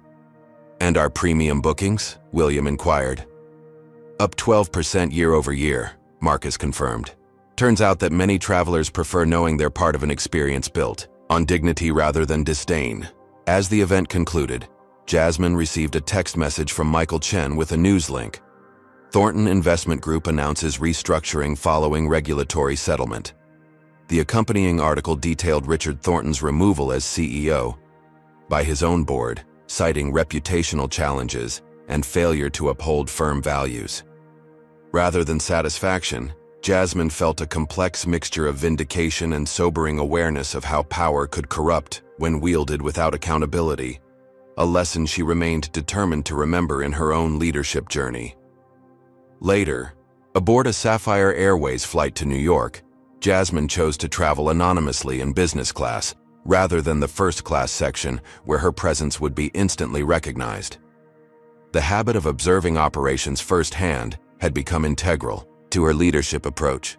The flight attendant serving her section, a new hire who hadn't been part of the company during Jasmine's undercover period, demonstrated the subtle but meaningful changes in service culture. There was confidence in her interactions with all passengers regardless of their status or demeanor, reflecting the institutional support that now backed every employee. When a passenger in the row ahead became unnecessarily demanding, Jasmine watched with approval as the flight attendant handled the situation with composed professionalism, firmly enforcing boundaries while maintaining service quality, exactly as the new protocols prescribed. As the aircraft soared eastward, Jasmine reflected on the journey that had brought her to this moment. The humiliating experience of champagne dripping down her uniform while passengers laughed had transformed into a catalyst for meaningful change. What Richard Thornton had intended as an assertion of power had instead revealed its limitations when confronted with principled resistance. In her briefcase was a framed photograph that now hung prominently in her office. Not a formal corporate portrait, but a casual shot taken during her 6 months as a flight attendant. In it, she stood with Gabriella and other crew members, their genuine smiles capturing the camaraderie she'd experienced working alongside them. The image served as a daily reminder that leadership viewed from the top was inherently limited, while understanding gained from within revealed truths that no executive report could capture. It reminded her that dignity wasn't a privilege to be earned through wealth or status, but a fundamental right deserving of protection at every level of the organization. As the seatbelt sign illuminated for their descent into New York, Jasmine smiled at a final irony. Richard Thornton's condescending suggestion that she belonged in coach had been partially correct, though not in the way he'd intended. She belonged wherever understanding was needed, wherever perspectives needed to be broadened, wherever the gap between leadership vision and operational reality needed to be bridged. The aircraft touched down smoothly at JFK International Airport, the same airport where her undercover journey had begun 6 months earlier. Now, as the plane taxied toward the gate, Jasmine Wright looked out at the Sapphire Airways logo illuminated against the evening sky. Not just a symbol of luxury travel, but of a company being transformed from within by those willing to experience it from every perspective. True power lies not in wealth, status, or position, but in how we treat others, especially those we perceive as having less power than ourselves. Jasmine Wright discovered that discrimination thrives in environments where accountability is absent, and where people believe their privilege shields them from consequences. By experiencing discrimination firsthand as an undercover flight attendant, she gained insights no executive report could provide. The story reminds us that dignity isn't something to be earned through wealth or status, but a fundamental right deserving protection. Richard Thornton and his associates believed their financial power entitled them to mistreat others, never imagining the tables would turn so dramatically. Transformation requires both accountability and opportunity for growth. Rather than simply punishing Richard, Jasmine created a path for rehabilitation that forced him to confront his own biases. This approach acknowledges that lasting change comes not just from consequences, but from understanding. Perhaps most importantly, the story demonstrates that leadership viewed only from the top is inherently limited. Jasmine's willingness to experience her company from the ground up revealed truths that would have remained invisible from the executive suite. Her journey reminds us that the true measure of character is how we treat people when we think no one of consequence is watching. What moments in your life have turned the tables on prejudice or discrimination? Have you ever been in a situation where someone underestimated you because of your appearance or background? Comment below with your story. I read every comment and would love to hear your experiences with confronting bias. If this story of justice and transformation resonated with you, please hit that like button and subscribe to our channel for more powerful stories that reveal important truths about human dignity and respect. Share this video with someone who might be facing discrimination, or anyone who needs a reminder that how we treat others matters more than any status or title. The ripple effects of standing up for respect can transform not just individual lives, but entire cultures. Thank you for watching, and remember, true class has nothing to do with your seat assignment in life, but everything to do with how you recognize the humanity in everyone you meet. Until next time, treat others with the dignity they deserve.